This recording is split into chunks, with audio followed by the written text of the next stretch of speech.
ऋतं पिबन्तौ सुकृतस्य लोके गुहां प्रविष्टौ परमे परार्थे छायातपौ ब्रह्मविदो वदन्ति पञ्चाग्नयो ये च तृणाचिकेताः पञ्चाग्नयो ये च तृणाचिकेताः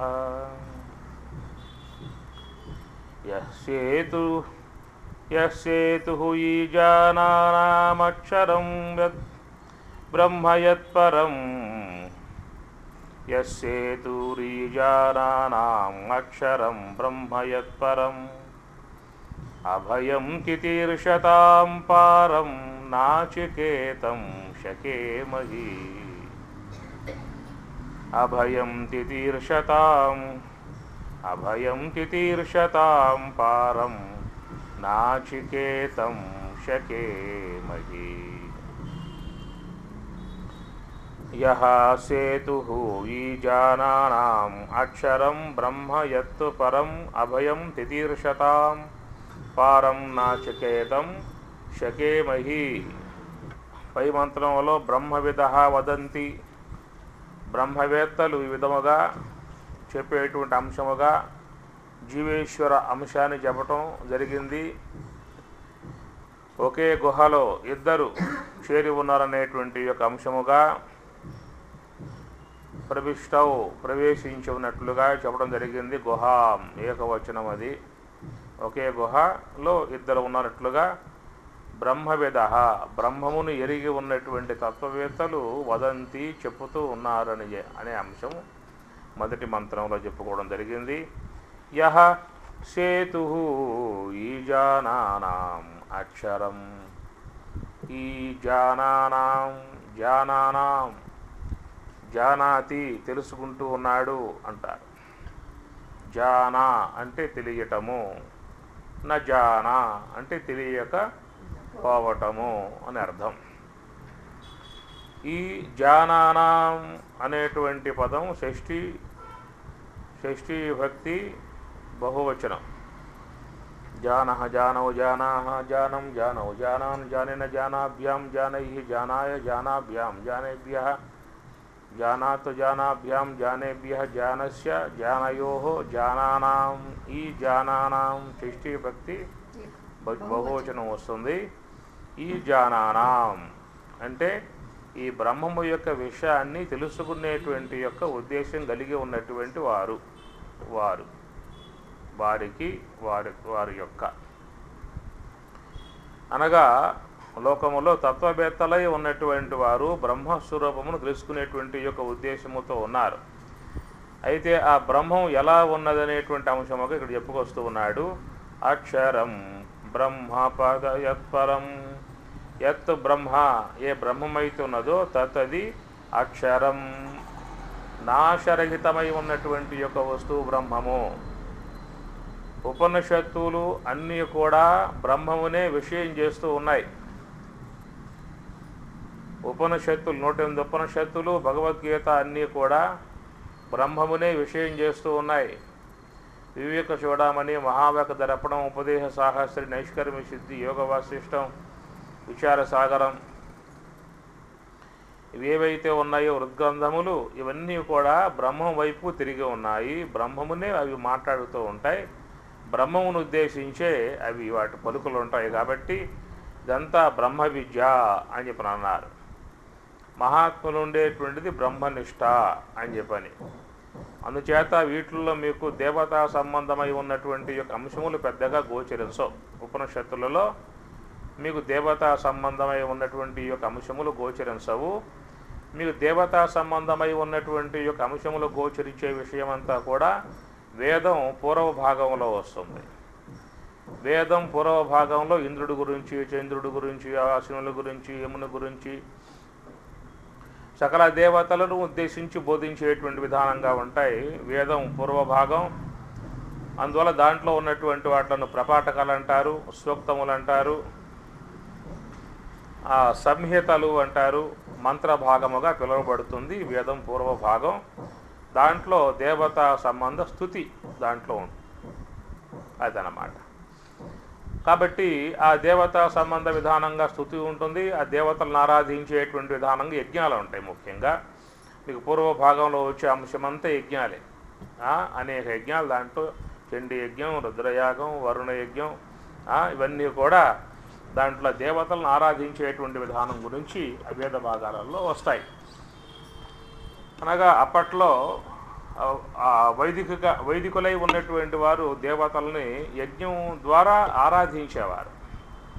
తర్వాత కాలంలో మనం ఒక శిలా రూపకంగా పెట్టుకుని ఆ శిల్పముని ఆ దేవతా రూపముగా భావించి ఆ దేవతని మనం ఆరాధించుకోవడం జరుగుతూ ఉన్నది. ఆ కాలంలో మీకు ఇవన్నీ కూడా లేవు. కేవలం యజ్ఞం ద్వారా ఆ దేవతలని ప్రసన్నం చేసుకుంటారు, దేవతల్ని కొనియాడతారు, దేవతల ద్వారా కావాల్సిన కోరికలు ఆ యజ్ఞముల ద్వారా పొందుతూ ఉంటారు. అందువల్ల మీకు వేదములో ఎక్కువగా యజ్ఞం యొక్క అంశమే మీకు దాంట్లో వస్తుంది.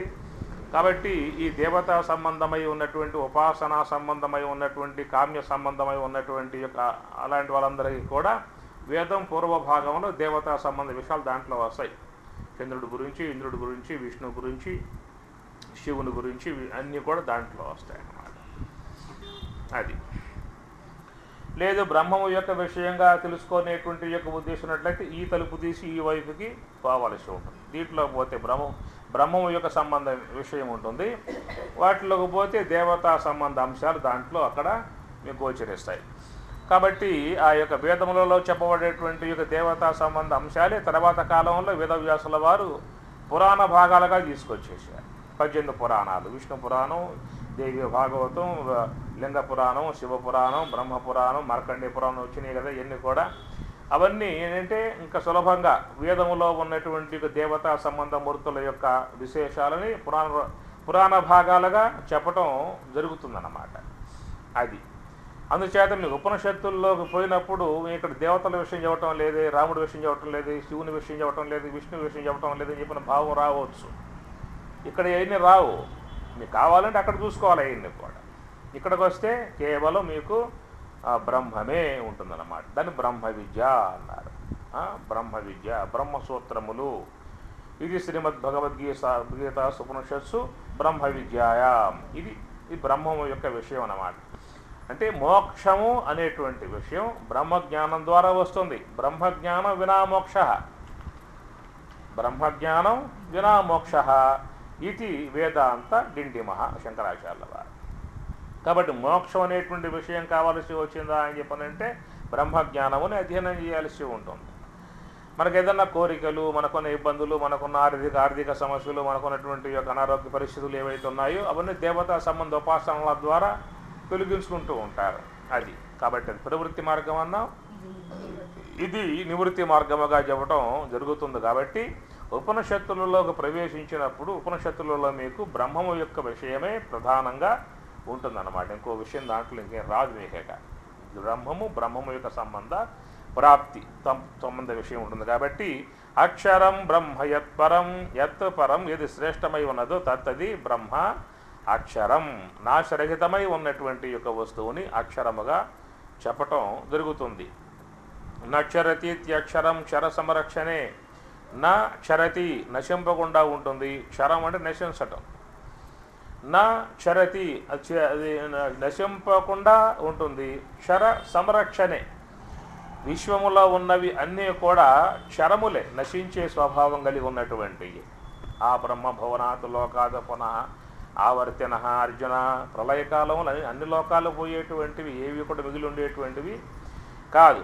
నామరూపాత్మికములై ఉన్నటువంటి ఏవైతే ఉన్నాయో అవన్నీ కూడా కాలగర్భంలో కలిసిపోయాయిగా ఉంటాయి.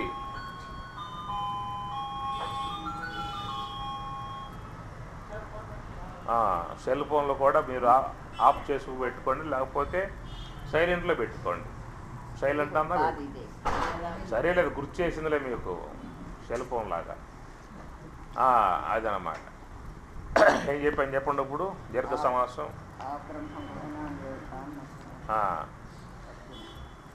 అందుచేత బ్రహ్మము కంటే భిన్నముగా ఉన్నటువంటి ఏవైనా కానీ అవన్నీ కూడా కాలగర్భంలో కలిసిపోయేవిగానే ఉంటాయి. బ్రహ్మం మినహాయిస్తే మిగతావన్నీ కూడా కాలము చేత కల్పింపబడ్డాయి, కాలము చేత కొలవబడతాయి, కాలగర్భంలో కలిసిపోతాయి. విశ్వములో ఉన్నటువంటివన్నీ కూడా కాలానికి అతీతముగా లేవు, కాలానికి లోబడి ఉన్నాయి. ఎప్పుడు నీ జననము అని చెప్పన్నారు అనుకోండి, చెప్తారు, డేట్ చెబుతారు, ఫలానా సమయంలో దేహం ధరించే దేహంతో ఈ లోకానికి వచ్చాను, ఈ దేహం ధరించాను అంటారా? పుట్టానంటారా? అంటారు. అన్న మాటలు చెప్పరు మీరు. దేహం ధరించి వచ్చాను నేను అని అనరు, పుట్టానని చెప్పని అంటారు. ఎందుకంటే దేహం నేనేనేటువంటి యొక్క భావం ఉంది కాబట్టి నేను పుట్టానని చెప్పని అంటారు తప్ప నేను ధరించి ఈ లోకంలోకి వచ్చాను దేహం ధరించి, అదే అసలు ఆ మాట చెప్పాలి అని అడిగితే. ఎప్పుడు మీ బర్త్ డేట్ అని చెప్పానంటే నేను దేహం ధరించి వచ్చిన డేటు పలానా డేట్ అని చెప్పాలన్నమాట. ఎక్కడి నుంచి వచ్చావంటే నాకు లేదు చెప్పాలన్నమాట. కాబట్టి ఈ దేహం ఎప్పుడు ఆవిర్భావం అయ్యిందని చెప్పానంటే, అందుచేత ఈ దేహం ఎప్పుడు ఆవిర్భావం అయ్యిందని చెప్పానంటే ఒక డేట్ ఉన్నది, బర్త్డే అని చెప్పాను. డెత్ డే ఎప్పుడయ్యా అని చెప్పానంటే అది మాకు తెలియదు, నాకు చెప్పాలి ఆయన గారు, తర్వాత మా వాళ్ళు చెబుతారు మీకు కావాలి ఏమి. అందుచేత ఈ దేహానికి కాలం యొక్క పరిధి కాలంలో పరిమితమై ఉన్నదన్నమాట. కాలానికి అతీతముగా లేదు, కాలానికి లోబడి ఉన్నది. ఒక కాలంలో జనించింది, కొంతకాలం పాటే ఆ కాలంలో ప్రయాణమై ఉంటుంది, తర్వాత కాలగర్భంలో అది చేరిపోతుంది అన్నమాట. కాలానికి అతీతంగా విశ్వంలో ఏ పదార్థాలు చెప్పే అవకాశాలు లేవు. పురాణ భాగాల్లోకి పోయినట్లయితే ఈ జీవి యొక్క ఆయువు ఎంత, ఈ జీవి ఆయువు ఎంత, మానవుని ఆయువు శతమానం అవ్వదు, ఇంకా ఇతర జీవులు, ఇంకా ఇంద్రుడు, చంద్రుడు, బ్రహ్మ, ఇట్లా అన్నీ కూడా ఉన్నాయన్నమాట. లెక్కంతా కూడా ఏమి సహస్రయుగ పర్యంతత్తు అహహ బ్రహ్మణః విదుః అని చెప్పుకొచ్చారు. అనగా బ్రహ్మదేవునికి కూడా మరి ఆయనకి ఆయువు ఉన్నది, 50 ఏండ్లు పూర్తి అయిపోయాయి, ఇంకో 50 ఏండ్లు అయిపోయిందా అని చెప్పానంటే నవ బ్రహ్మగా ఆంజనేయ స్వామి వస్తారని చెప్పని చెబుతూ ఉన్నారు. ఈ బ్రహ్మ కూడా వెళ్ళిపోవాల్సి ఉంటుంది. ఈ విధంగా చూసినట్లయితే కాలానికి లోబడి సమస్త లోకాలు ఉన్నాయని చెప్పేసి అని ఆ కాలం బ్రహ్మము యొక్క ఆధారంతో నడుస్తూ ఉన్నది. ఆ కాలం అనే దానికి కూడా చైతన్యవంతంగా రావటం అని చెప్పానంటే బ్రహ్మం ఇవ్వాల్సిందే. బ్రహ్మము చేతన స్వరూపం, మిగతావన్నీ లోకంలన్నీ కూడా జడ పదార్థములే, పరిచ్ఛిన్నములు జడ పదార్థములు. బ్రహ్మం ఒకటే అఖండముగా ఉంటుంది, అది ఆ చైతన్యవంతముగా ఉంటుంది. ఆ చైతన్య ఆశ్రయంలో ఈ విశ్వంలో ఉన్నటువంటివన్నీ కూడా చైతన్యవంతములుగా ప్రవర్తిస్తూ ఉంటాయి. ఆ చైతన్యం యొక్క ఆశ్రయంలో ఉండి ప్రవర్తిస్తూ ఉన్నాయి. కానీ స్వతసిద్ధముగా చైతన్యం వాడికి లేదు. ఏమి ఈ శరీరము ఇంత లెక్క వచ్చింది అని చెప్పనంటే లోన ఆత్మ చైతన్యం ఉండబట్టి ఆ చైతన్య ఆశ్రయంలో ఈ దేహం వ్యవహారం చేస్తూ ఉన్నది. నడుస్తూ ఉన్నాడు, ఇస్తూ ఉన్నాడు, పుచ్చుకుంటూ ఉన్నాడు, మాట్లాడుతూ ఉన్నాడు, చూస్తూ ఉన్నాడు, వింటూ ఉన్నాడు. ఈ వ్యవహారం అంతా చేస్తున్నాము అని చెప్పనంటే ఇంద్రియముల యందు కూడా ఆ చైతన్య ఆశ్రయమే ఉన్నది. ఇంద్రియముల యందైనా, ప్రాణమునందైనా, దేహమునందైనా అన్నింటి యందు ఆ యొక్క చైతన్య ఆశ్రయం ఉంది. కాబట్టి అవన్నీ కూడా జడవంతములుగా ఉన్నటువంటివన్నీ కూడా చైతన్యవంతములుగా పనిచేస్తూ ఉన్నాయి. అర్థమవుతున్నాయి మాటల్లో. కాబట్టి మన శరీరంలో ఉన్నటువంటి ఇంద్రియములు కానీ, ప్రాణవాయువులు కానీ, కర్మేంద్రియములు కానీ, దేహము కానీ అన్నీ కూడా జడ వస్తువులే. ఈ జడాత్మికమై ఉన్నటువంటివన్నీ కూడా చైతన్యవంతములుగా వ్యవహరిస్తున్నవి అని చెప్పనంటే వాటికి ఆశ్రయం బ్రహ్మం ఉన్నది. కాబట్టి బ్రహ్మము యొక్క ఆశ్రయంలో అన్నీ పనిచేస్తున్నట్లుగా ఈ విశ్వమంతా కూడా ఈశ్వరుని యొక్క దేహం. ఎట్లయితే మనకు వ్యష్టిగా ఈ దేహం ఉన్నదో ఈశ్వరునికి ఈ విశ్వమే ఒక దేహముగా ఉందన్నమాట. మన దేహం ఎట్లయితే కాళ్ళు, చేతులు, తల, పొట్ట ఇవన్నీ కలిగి ఉన్నాయో అట్లా ఈ విశ్వదేహము కూడా మరి మేఘములే శిరోజములుగా చెప్పారు, సూర్య చంద్రాదులే కన్నులుగా చెప్పారు, లత గులమాదులే ఆయన రోమములు, సముద్రమే ఉదరము, భూమే పాదములు, ఆకాశమే శిరస్సు, దేవతలే ఇంద్రియములు, అగ్ని వాక్కు, సూర్యచంద్రాదులు నేత్రములు. ఈ విధంగా ఉన్నటువంటి యొక్క విశ్వ జగత్తుగా వ్యాపకమై ఉన్నటువంటి యొక్క అది కూడా బ్రహ్మము యొక్క చేతనాశ్రయంలోనే పనిచేస్తూ ఉన్నాయి. ఎట్లయితే నీ శరీరములో ఉన్నటువంటి కర్మేంద్రియములు, జ్ఞానేంద్రియములు, అంతరేంద్రియములు, ప్రాణవాయువులు, దేహం ఎట్లయితే ఇవన్నీ కూడా జడాత్మికములై ఉన్నాయో చైతన్య ఆశ్రయంలో పనిచేస్తూ ఉన్నాయో అట్లా సమిష్ట్యాత్మికమై ఉన్నటువంటి యొక్క ఆయన ఇంద్రియములు, ఆయన శరీరావయవములు అతని యొక్క పంచభూతాలన్నీ కూడా బ్రహ్మము యొక్క చైతన్యాశ్రయంలో పనిచేస్తాయి. బ్రహ్మము యొక్క చైతన్యాశ్రయంలో పనిచేస్తూ ఉన్నాయి. కాబట్టి ఎట్లయితే మన యొక్క ఈ స్థూల దేహాదులన్నీ కూడా కాలానికి లోబడి ఉన్నాయో, కాలం నుంచి కల్పింపబడ్డాయో, విశ్వబ్రహ్మాండములో ఉన్నటువంటివన్నీ కూడా కాలానికి లోబడే ఉన్నాయి, కాలాతీతముగా లేదు. కాలానికి అతీతముగా ఉన్నటువంటి యొక్క వస్తువు బ్రహ్మము. ఆ బ్రహ్మమునే అక్షరము అన్నారు. నక్షరతి ఇత్యక్షరం క్షర సంరక్షణే. నా క్షరతి, అది నశింపకుండా ఉంటుంది. ఈ విశ్వంలో ఉన్నటువంటి బ్రహ్మము కంటే భిన్నముగా ఉన్నటువంటివన్నీ కూడా కాలగర్భంలో ఎప్పుడోసారి కలిసిపోయే విధానంగానే ఉంటాయి. అట్లా ఎంతమంది ఇంద్రులు వచ్చారో, ఎంతమంది ఇంద్రులు పోయారో, ఎంతమంది మనువులు ఎంతమంది వచ్చారో పోయారో, ఎంతమంది బ్రహ్మలు, ఎంతమంది విష్ణువులు, ఎంతమంది రుద్రులు, ఇవన్నీ అనంతకాల ప్రవాహంలో పరిణామం కలిగి అనేక మార్పులు జరుగుతూ పోతూ ఉంటాయి. కనుక మరి కాలం కల్పన చేస్తూ ఉంటుంది. కాలం కొంతకాలం గమనం కలిగి వ్యవహరింపజేస్తూ ఉంటుంది. ఆ తర్వాత తన గర్భంలోనే కలిపేసుకుంటుంది. కాబట్టి కాలానికి అతీతముగా చెప్పే అవకాశం లేదు, కాలానికి లోబడే ఉన్నాయి. అందుచేత వాటన్నిటినీ కూడా క్షరము అని చెప్పిన. కిం తద్బ్రహ్మ కిమధ్యాత్మం కిం కర్మ పురుషోత్తమ అధిభూతం చ కిం పురోక్తం.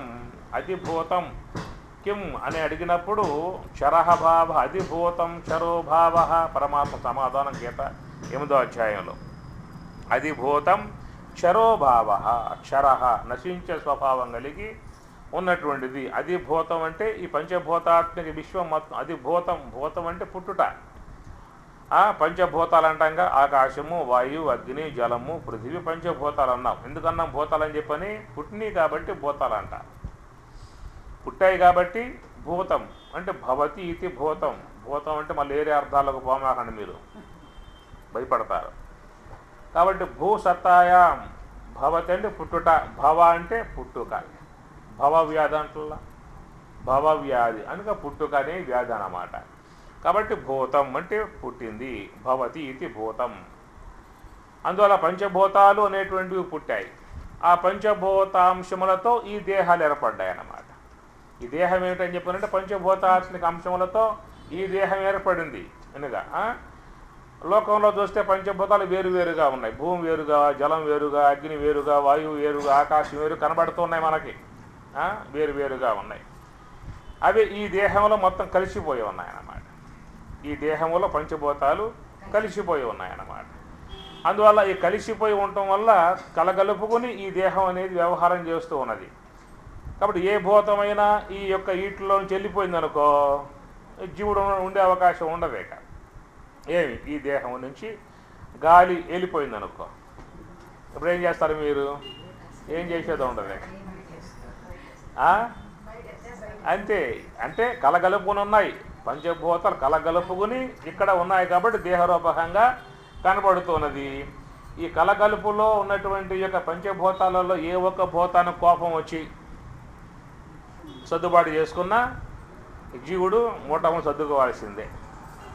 ఏవి మన దేహంలో వేడి ఉన్నది, ఆ వేడి అగ్ని ఉండాలి. 99.4 డిగ్రీలు వేడి ఉండాలి. తగ్గిందా అంటే చల్లబడిపోతుంది. పెరిగిందా అంటే ఫీవర్ అని చెప్పని అంటారు. పోయిందా అంటే మొత్తం పోవటం అయిపోతుంది. అగ్ని ఉండాలి, వాయువు ఉండాలి, జలం ఉండాలి. ఇవన్నీ కూడా ఉంటేనే మన ఈ దేహం అనే వ్యవహారం చేసుకునే అవకాశం ఉంటుంది. కాబట్టి ఈ యొక్క బయట అన్ని విడివిడిగా కనబడేటువంటి వస్తువులుగా ఉన్నటువంటి అవే మనకు ఈ దేహరూపకంగా ఇక్కడ భాషిస్తూ ఉన్నాయి పంచభూతాలుగా. అందుచేత ఆ పంచభూతాలే జ్ఞానేంద్రియాలుగా, ఆ పంచభూతాలే కర్మేంద్రియములుగా, ఆ యొక్క ఆకాశ పంచకమే అంతఃకరణ విధానముగా అన్నీ కూడా వివిధ రూపాలకు ఏర్పడి ఈ వ్యవహార యోగ్యముగా మన దేహములో ఉన్నాయన్నమాట. పంచభూతాలు కాక ఇంకేం దీంట్లో ఏమి లేవు. శ్రోత్రేంద్రియం ఆకాశాంశం, త్వగేంద్రియం వాయువాంశం, నేత్రేంద్రియం అగ్నాంశం, జహ్వేంద్రియం జలాంశం, ఘ్రాణేంద్రియం పృథివీ అంశం, అట్లా కర్మేంద్రియములు, అట్లా మనస్సు ఆకాశాంశము, మరి వాయువాంశం మనస్సు, బుద్ధి అగ్నాంశము, చిత్తం జలాంశము, అహంకారం పృథివీ అంశము. ఇట్లా చూసినట్లయితే మన శరీరంలో వివిధ రూపాలుగా వ్యవహరించేటువంటివన్నీ కూడా వ్యవహారయోగ్యముగా ఉన్నప్పటికీ కూడా ఇవన్నీ కాలగర్భంలో కలిసిపోయేటువంటివి కూడా. కాబట్టి అన్నీ కూడా క్షరస్వభావం కలిగి ఉన్నటువంటివి. కాబట్టి క్షర సంరక్షణే అక్షరం, అక్షరతీతి అక్షరం. ఇది ఉత్పత్తి అన్నమాట. అటని బ్రహ్మసూత్రాలలో వేదవ్యాసుల వారు చెప్పుకొచ్చిన మాట ఏంటంటే అక్షర అంబరాంత ధృతే అని చెప్పని అన్నాడు. అక్షరము అనేటువంటి మాటకు యాజ్ఞవల్కి ఏం చెప్పాడని చెప్పానంటే, గారికి అక్షరం అక్షర అంబరాంత ధృతేహే, అది బ్రహ్మసూత్రం మాట. అదే యాజ్ఞవల్కి చెప్పిన మాట అయితే బృహదారణ్యోపనిషత్తులో ఏతద్వైదాక్షరం గార్గి ఓతశ్చ ప్రోతశ్చ అని చెప్పని అంటాడు. ఓ గార్గి, ఈ బ్రహ్మం ఉన్నదే ఓతశ్చ ప్రోతశ్చ, పొడుగు పేకలాగా విశ్వమంతా వ్యాపకమై ఉన్నది, అది అక్షరం అనేటువంటి మాటగా యాజ్ఞవల్కి చెప్పినటువంటి మాట.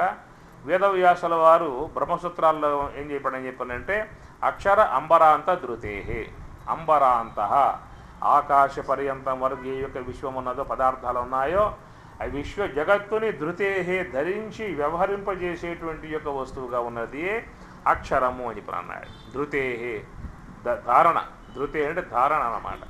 ధరించి ఉన్నది, భరించి ఉన్నది, వహించి ఉందన్నమాట. ఇప్పుడు భూమి ఉందంటే ఎక్కడుందో భూమి చెప్పండి. అనంతాకాశంలో బంతిలాగా తిరుగుతూ ఉందన్నమాట, రౌండ్ వేస్తూ ఉంది. రౌండ్ వేయబట్టి పగలు రాత్రి అనేటువంటి వస్తూ ఉన్నాయి. సంవత్సరానికి 365 రోజులు రౌండ్ వేస్తుంది ఈ భూమి అన్నమాట. అందుచేత బాగా వేగంగా తిరుగుతూ ఉన్నది, మనం తెలియట్లేదు అన్నమాట. మనం తెలియాలంటే షడ్డం బరేకేయగలిగితే భూమిని తెలుస్తుంది మనకి. మనం వేగంలో కలిసిపోయాం అన్నమాట. 100 కిలోమీటర్ల వేగంగా పోతూ ఉంటే ట్రైను నడుస్తూ పోతూ ఉంటాం అన్నమాట. మనం కలిసిపోయాం వేగంలో. మనం కూడా 100 కిలోమీటర్ల వేగంతో పోతున్నాం రైల్లో. నడవటం వల్ల కూర్చునే అంత వేగంగా పోతాం అన్నమాట. వేగంలో కలిసిపోయాం మనం. ఎట్లా మనకు అర్థమయ్యేది చెప్పండి? అప్పుడు టక్కున బ్రేక్ వేయగలిగితే అర్థమవుతుంది మనం ఎంత వేగంలో ఉన్నాం అనేటువంటి విషయం. అందువల్ల మరి ఆ విధంగా మరి భూమి అనేటువంటిది అనంత ఆకాశంలో ఉందని చెప్పానంటే ధృతేహ ధరించింది. ఆ చైతన్యం యొక్క ధారణలో ఈ భూమి ఎటు పోకుండా గాడే ఉందన్నమాట. ఏమాత్రం కనుక పక్కకు పోయిందనుకో సూర్యునికి మంచుగడ్డ అయిపోతుంది, దగ్గరికి పోయిందనుకో మసిబొగ్గు అయిపోతుంది. సూర్య భగవానునికి కొంచెం దూరంగా పోయిందనుకో ఏమవుతుంది? మంచుగడ్డ అయిపోతుంది. కొంచెం దగ్గరికి వెళ్ళిందనుకో మసి బస్బసాత్ మొత్తం మసి అయిపోతుంది. అట్లాగా అలాంటి పరిణామాలు జరగకుండా భగవంతుడు అన్నీ కాపాడుతూ ఉన్నాడు. ఎప్పటికప్పుడు ఆయన కాపాడే విధానం భగవంతుని యందు ఉంది. కాబట్టి సమస్త విశ్వ బ్రహ్మాండాలు ఎన్నో ఉన్నాయి, ఇంకా ఇలాంటి భూములు ఎన్నో ఉన్నాయి, ఇలాంటి మానవ సముదాయం ఇంకా ఏ లోకాలలో ఎక్కడెక్కడ ఉన్నారో అవన్నీ మనకు తెలిసే అంశాలు కావు. ఈ భూమండలం వరకు రష్యా పోవచ్చు, ఇంగ్లాండ్ పోవచ్చు, ఆఫ్రికా పోవచ్చు, అమెరికా పోవచ్చు, స్విట్జర్లాండ్ పోవచ్చు. మనం పోయి రావచ్చు, ఓపిక ఉండి డబ్బు ఉండగలిగితే ఇక్కడ వరకు చూసుకోవచ్చు అన్నమాట. విశ్వ బ్రహ్మాండాలలో ఎక్కడెక్కడ లోకాలు ఉన్నాయో పోవాలని చెప్పాలంటే ఆ సదుపాయం మనకి ఇంకా రాలేదన్నమాట. అయితే పరమాత్మ మాత్రం వేస్తాడు. ఈసారికి ఈ భూమండలం మీద, రేపు రాబోయే జన్మలో ఇంకో భూమండలం మీద పడేస్తూ ఉంటాడు. మన జ్ఞాపకం ఉండదు. అక్కడ ఉంటే అక్కడ వాళ్ళంగా ఉంటాం, ఇక్కడ ఉంటే ఇక్కడ వాళ్ళంగా ఉంటాం. ఇదంతా పరమాత్మ యొక్క లీలా విధానం, సృష్టి విలాసం అంతా కూడా. అక్షర అంబరాంత ధృతేహే అనగా ఆకాశ పర్యంతం వరకు వ్యాపకమై ఉన్నటువంటి విశ్వ బ్రహ్మాండాలన్నింటినీ కూడా ధృతేహే ధరించి వ్యవహరింపజేసేటువంటి యొక్క వస్తువుగా ఉందయా ఆ బ్రహ్మము అని చెప్పని అంటారు. అందుచేత బ్రహ్మం ఎక్కడ ఉన్నదని చెప్పనంటే అంతటా వ్యాపకమై ఉన్నది. విష్ణువు శ్రీమన్నారాయణ ఎక్కడ ఉన్నాడని చెప్పనంటే వైకుంఠంలో ఉంటాడండి స్వామివారు. అట్లా పరమశివుడు ఎక్కడ ఉంటాడని చెప్పనంటే కైలాసం మీద స్వామివారు వేచేసి ఉంటారు. పర్వత సమేతముగా కైలాసం ఉంటారు. బ్రహ్మదేవుల వారు బ్రహ్మలోకంలో సరస్వతి అమ్మవారు వీణ వాయిస్తూ ఉంటే ఆ రాగాలు వింటూ ఆనందంగా బ్రహ్మదేవులు సత్యలోకంలో ఉంటారు. ఇట్లా మనకేంటంటే ఆయా శాస్త్రాలు బోధిస్తూ ఉన్నాయి. గోలోకంలో రాధాకృష్ణుడు ఉంటారని చెప్పేసి అని, తర్వాత బ్రహ్మకుమారి వాళ్ళైతే నారాయణ లక్ష్మీనారాయణులు సత్యలోకం ఉంటారని చెప్పేసి ఇలాగా మనకి ఇటీవల కాలంలో వచ్చేటువంటి యొక్క సమాచారములు, అంతకుముందు పురాణాల ద్వారా వచ్చేటువంటి యొక్క సమాచారములు, ఆయా లోకాలలో ఆయా దేవతలు సంచార యోగ్యముగా ఉంటారనే విషయం పురాణ భాగాలు బోధిస్తూ ఉన్నాయి. కానీ ఇక్కడ భగవంతుడుగా చెప్పబడేటువంటి యొక్క బ్రహ్మము, దాన్ని బృహదారణ్యోపనిషత్తులో భూమా విద్య అని చెప్పి అన్నారు. భూమ అన్నా కూడా బ్రహ్మమే అనమాట. భూమా విద్య అని చెప్పని వస్తుంది. అక్కడ సనత్ కుమారుడు నారద భగవానులకు బోధిస్తాడు. ఆ చాందోగ్యం అక్కడ వస్తుంది, భూమా విద్య అని చెప్పని అంటారు. కాబట్టి ఇక్కడ మరి ఈ బ్రహ్మము అనగా బ్రహ్మముగా చెప్పేటువంటి అతడు భగవంతుడుగా చెప్పబడుతున్నాడు. భగవంతుడు అంటే మనం గ్రహించాల్సింది బ్రహ్మం అన్నమాట. మరి నారాయణమూర్తి, పరమశివుడు వీళ్ళంతా కూడా భగవంతులు కారా అనేటువంటి మాటగా పోమాకండి. వారు దేవతామూర్తులు, దివ్యమూర్తులు, ప్రకాశమూర్తులు, శక్తివంతమూర్తులు, మహిమాన్వితులు అన్నమాట. ఆయా భక్తులకు అనుగ్రహించి వాళ్ళ కోరికలు తీరుస్తూ రక్షణగా ఉండే విధానంగా ఆ దేవతామూర్తులు ఉంటారు. దేవతారాధన చేయాలి. దానివల్ల గృహానికి శుభం, యజమానికి శుభం, బిడ్డలకు శుభం అన్నీ కలిగే అవకాశాలు ఉంటాయి. ఆ అంశం మనం నిరసించే అవకాశం లేదు. అది ఒక పక్షం. కింద చెప్పుకొచ్చా, ఏది వేదం పూర్వభాగంలో వచ్చే అంశం. అది వేదం ఉత్తర భాగంలోకి వస్తే ఉంటుంది ఇక్కడ కేవలం బ్రహ్మ పదార్థమే, బ్రహ్మము గురించే ఉంటుందన్నమాట. అందుచేత ఆ బ్రహ్మం ఎట్లా ఉన్నదయ్యా అని చెప్పినంటే యద్బ్రహ్మ తద్ అక్షరం ఇక్కడ చెబుతున్నమాట. ఏదైతే ఉన్నదో అది పరం, శ్రేష్టం. అక్షరం, అక్షరం అంటే సమస్త జీవులకు అధిష్టానం అదే అనే మాటగా బోధిస్తున్నది.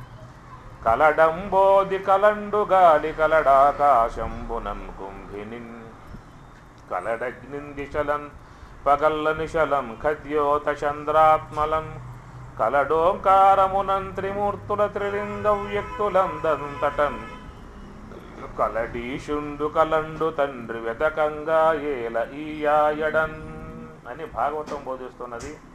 కలడంబోది కలండు గాలి కలడాకాశంబునన్ కుంభినిన్ కలడగ్నిన్ దిశలన్ పగల్ల నిశలన్ ఖద్యోత చంద్రాత్మలన్ భూమిలో ఉన్నాడు, జలములో ఉన్నాడు, అగ్నిలో ఉన్నాడు, వాయువులో ఉన్నాడు, ఆకాశంలో ఉన్నాడు, చంద్రుడి యందు సూర్యుని యందు త్రిలింగ వ్యక్తులందంతటను స్త్రీ యందు పురుషుని యందు నపుంసుని యందు త్రిమూర్తుల బ్రహ్మలో ఉన్నాడు, విష్ణువులో ఉన్నాడు, రుద్రునిలో ఉన్నాడు, త్రిమూర్తుల కలడోంకారంబునన్ ఓంకారములో ఉన్నాడు. ఇది చెప్పేటువంటి యొక్క మాట శాస్త్రం. అంతటా వ్యాపకమై ఉన్నటువంటి యొక్క వస్తువుని అక్షర బ్రహ్మముగా పిలవటం జరుగుతున్నది. అది ఎత్తు బ్రహ్మ అక్షరం. అట్టి అక్షర బ్రహ్మమై ఉన్నటువంటిది ఎట్లా ఉందాయా అని చెప్పనంటే అభయమై ఉన్నది. అట్టి ఆ బ్రహ్మము యొక్క ప్రాప్తిని ఎవరైతే పొందుతున్నారో ఆ బ్రహ్మ ప్రాప్తిని పొంది ఉన్నటువంటి వారి యొక్క ధామం అభయధామం. అభయం అని చెప్పనంటే ఆ భయరహితమై ఉన్నటువంటి యొక్క విధానం. అలా భయం లేదు. ఎక్కడికి పోయినా భయమే. ఇంద్రలోకానికి పోయండి, ఆడా భయమే. ఎప్పుడు పుణ్యం అయిపోతుంది, ఎప్పుడు కింద నెట్టేస్తారు. క్షీణే పుణ్య మర్త్యలోకం విశంతి అని చెప్పిన అర్థం. ఆ పుణ్యం ఉన్నంతకాలం అట్లా పెడతారు, కూర్చోబెడతారు, అమృతం పోస్తారు, అనేక భోగాలు అనుభవించవచ్చు. పుణ్యం కాస్త అయిపోయిందా అంటే అబ్బాయి టికెట్ ఇక్కడ ఖాతా అయిపోయింది అని ఈసా తీసుకుని మళ్ళీ భూలోకానికి వెళ్ళిపో అని చెప్పని పంపించేస్తారు. కాబట్టి భయానకం, అన్నీ కూడా భయానకాలేకయ్యా ఉన్నాడు. ఏమి భోగే రోగ భయం కులే చ్యుతి వయం విత్తే నృపాలాద్భయం మానే దైన్య భయం అన్నాడు భద్రుడు హరి. భోగే రోగ భయం కులే చ్యుతి భయం విత్తే నృపాలాద్భయం. ధనం సంపాదించారు, భయం అన్నమాట. ఏమైపోతుందో ఎవరితో పోతుంది. మన నోట్లు మొత్తం క్యాన్సిల్ అయిపోయినాయి. ఇంట్లో కట్ల ఉంటాయి. ఏం చేయాలి? బయటికి తెద్దామా? ప్రమాదం. లోన్ పెట్టుకుందామా? ఉపయోగం లేదు. ఈ విధంగా లోకం సర్వభయాన్వితం అని చెప్పిన అంటాడు. విశ్వంలో అన్నీ కూడా భయానాత్మకమై ఉంటాయి. ఎందువల్ల భయానాత్మకమై ఉన్నాయని చెప్పనంటే నీకంటే భిన్నముగా ఉన్నాయి కాబట్టి. నీకంటే భిన్నముగా ఉన్నటువంటి యొక్క వాటితో సంబంధం పడ్డావు అంటే నీకు భయమే. నీవుగా ఉన్నావు అంటే ఆ భయం. జాగ్రత్త అవస్థలో ఉన్నావు, అనేక భయాలకు గురయ్యావు. సుషిప్త అవస్థలో ఉన్నావు అనుకు, ఏ భయం అక్కడ? సుషిప్తులు ఏ భయం ఉన్నది? అభయం. ఎందువల్ల అంటే అక్కడ రెండో వస్తువు లేదు. ఇప్పుడు స్వప్నావస్థలో కూడా భయాలే. నీకంటే భిన్నముగా ఉన్నాయి వస్తువులు. అక్కడ ప్రాతిభాషిక వస్తువులు ఉన్నాయి, వ్యావహారికంలో వ్యావహారిక వస్తువులు ఉన్నాయి. కాబట్టి వ్యావహారిక వస్తువుల యొక్క సంబంధం వల్ల భయాలు వస్తాయి. ప్రాతిభాషిక వస్తువు విషయాల వల్ల నీకు భయాలు వస్తాయి. కాబట్టి సుషిప్త అవస్థ అని చెప్పి అన్నప్పుడు ఆ సుషిప్తులో నీవు ఒక్కడవే ఉన్నావు కాబట్టి ఏకీభూత ప్రజ్ఞానగణ ఆనందమయ, ఆనందంగా శాంతిగా సుఖంగా హాయిగా ఏ చీకు చింత లేకుండా అట్లా ఉన్నావు అన్నమాట. మళ్ళీ బయటకు వచ్చావా అంటే మళ్ళీ భయాలతో ఆరంభం అవుతుంది. కాబట్టి అభయం అన్నాడు. ఎట్లయితే సుషుప్తి అనేటువంటిది అభయమై ఉన్నదో అట్లా యోగ సమాధి ఉన్నప్పుడు కూడా వానికి అభయముగా ఉంటుంది. ఎవరైతే బ్రహ్మము యొక్క ఆధారముతో జీవిస్తూ ఉంటాడో, లోక వ్యవహారం చేస్తూ ఉంటాడో, ఆ లోక వ్యవహారం చేసేటువంటి వాడు కూడా అభయముగా నిర్భయంగా ఉంటాడు. అభయం సత్వ సంశుద్ధి జ్ఞానయోగ వ్యవస్థితి. గీత పరమాత్మ చెప్పేటువంటి మాట అభయం సత్వ సంశుద్ధి అన్నాడు. సత్వ సంశుద్ధి, సత్వమునందు ఉన్నాడు కాబట్టి అభయం. మలినములో ఉన్నాడు కాబట్టి భయం. మలిన సాత్విక అవిద్యతో ఉన్నంతకాలం భయమే. శుద్ధ సాత్వికమై ఉన్నటువంటి జ్ఞానముతో ఉన్నాడా అభయం సత్వ సంశుద్ధి జ్ఞానయోగ వ్యవస్థితి. జ్ఞానయోగములో ఉన్నటువంటి వాడు శుద్ధ సాత్వికమును కలిగి ఉన్నటువంటి అతనికి ఏముంటుందని చెప్పని అభయం. ఇవన్నీ ఇక్కడ చెప్పుకొస్తూ ఉన్నాడు. యత్పరం బ్రహ్మ తత్తు అక్షరం తత్తు అభయం. అది అభయమై ఉన్నది. ఇవన్నీ కూడా చెప్పుకొస్తున్నటువంటి యొక్క అంశము. చెప్పుకొస్తే ఏమన్నాడు ఇక్కడ తర్వాత చెప్పానంటే యహ సేతు ఈ జానానాం అక్షరం. మనం ఇంతవరకు ఎత్తు బ్రహ్మ, ఎత్తు అక్షరం, ఎత్తు అభయం, ఇవన్నీ కూడా బ్రహ్మము యొక్క స్థానాలు. ఎత్తు పరం, ఎత్తు అక్షరం, ఎత్తత్తు బ్రహ్మ పరం. అది పరమై ఉన్నది, అభయమై ఉన్నది, ఆనందాత్మకమై ఉన్నది అని ఇట్లా చెప్పుకొచ్చాడు. చెప్పుకొస్తూ యహ సేతు ఈ జానానాం. జానానాం ఆ బ్రహ్మము యొక్క విషయాన్ని తెలుసుకునేటువంటి యొక్క ఉద్దేశం కలిగి ఉన్నటువంటి వారికి. జానానాం షష్ఠీ భక్తి బహువచనము. ఈ బహువచనం ఇది జానానాం. జానహ అంటే ఏకవచనం, జ్ఞానస్య ఏకవచనం, జానానాం షష్ఠీ భక్తి బహువచనం. ఈ విధముగా ఆ బ్రహ్మము యొక్క విషయాన్ని జానానాం తెలుసుకునేటువంటి యొక్క ఉద్దేశం కలిగి ఉన్నటువంటి వారికి ఉన్నదే సేతు. సేతు ఒకటి ఇక్కడ ఇవ్వబడింది అన్నమాట. సేతు అంటే వంతెన. రాముడికి అట్లా సేతువు, రామసేతువు. ఇటు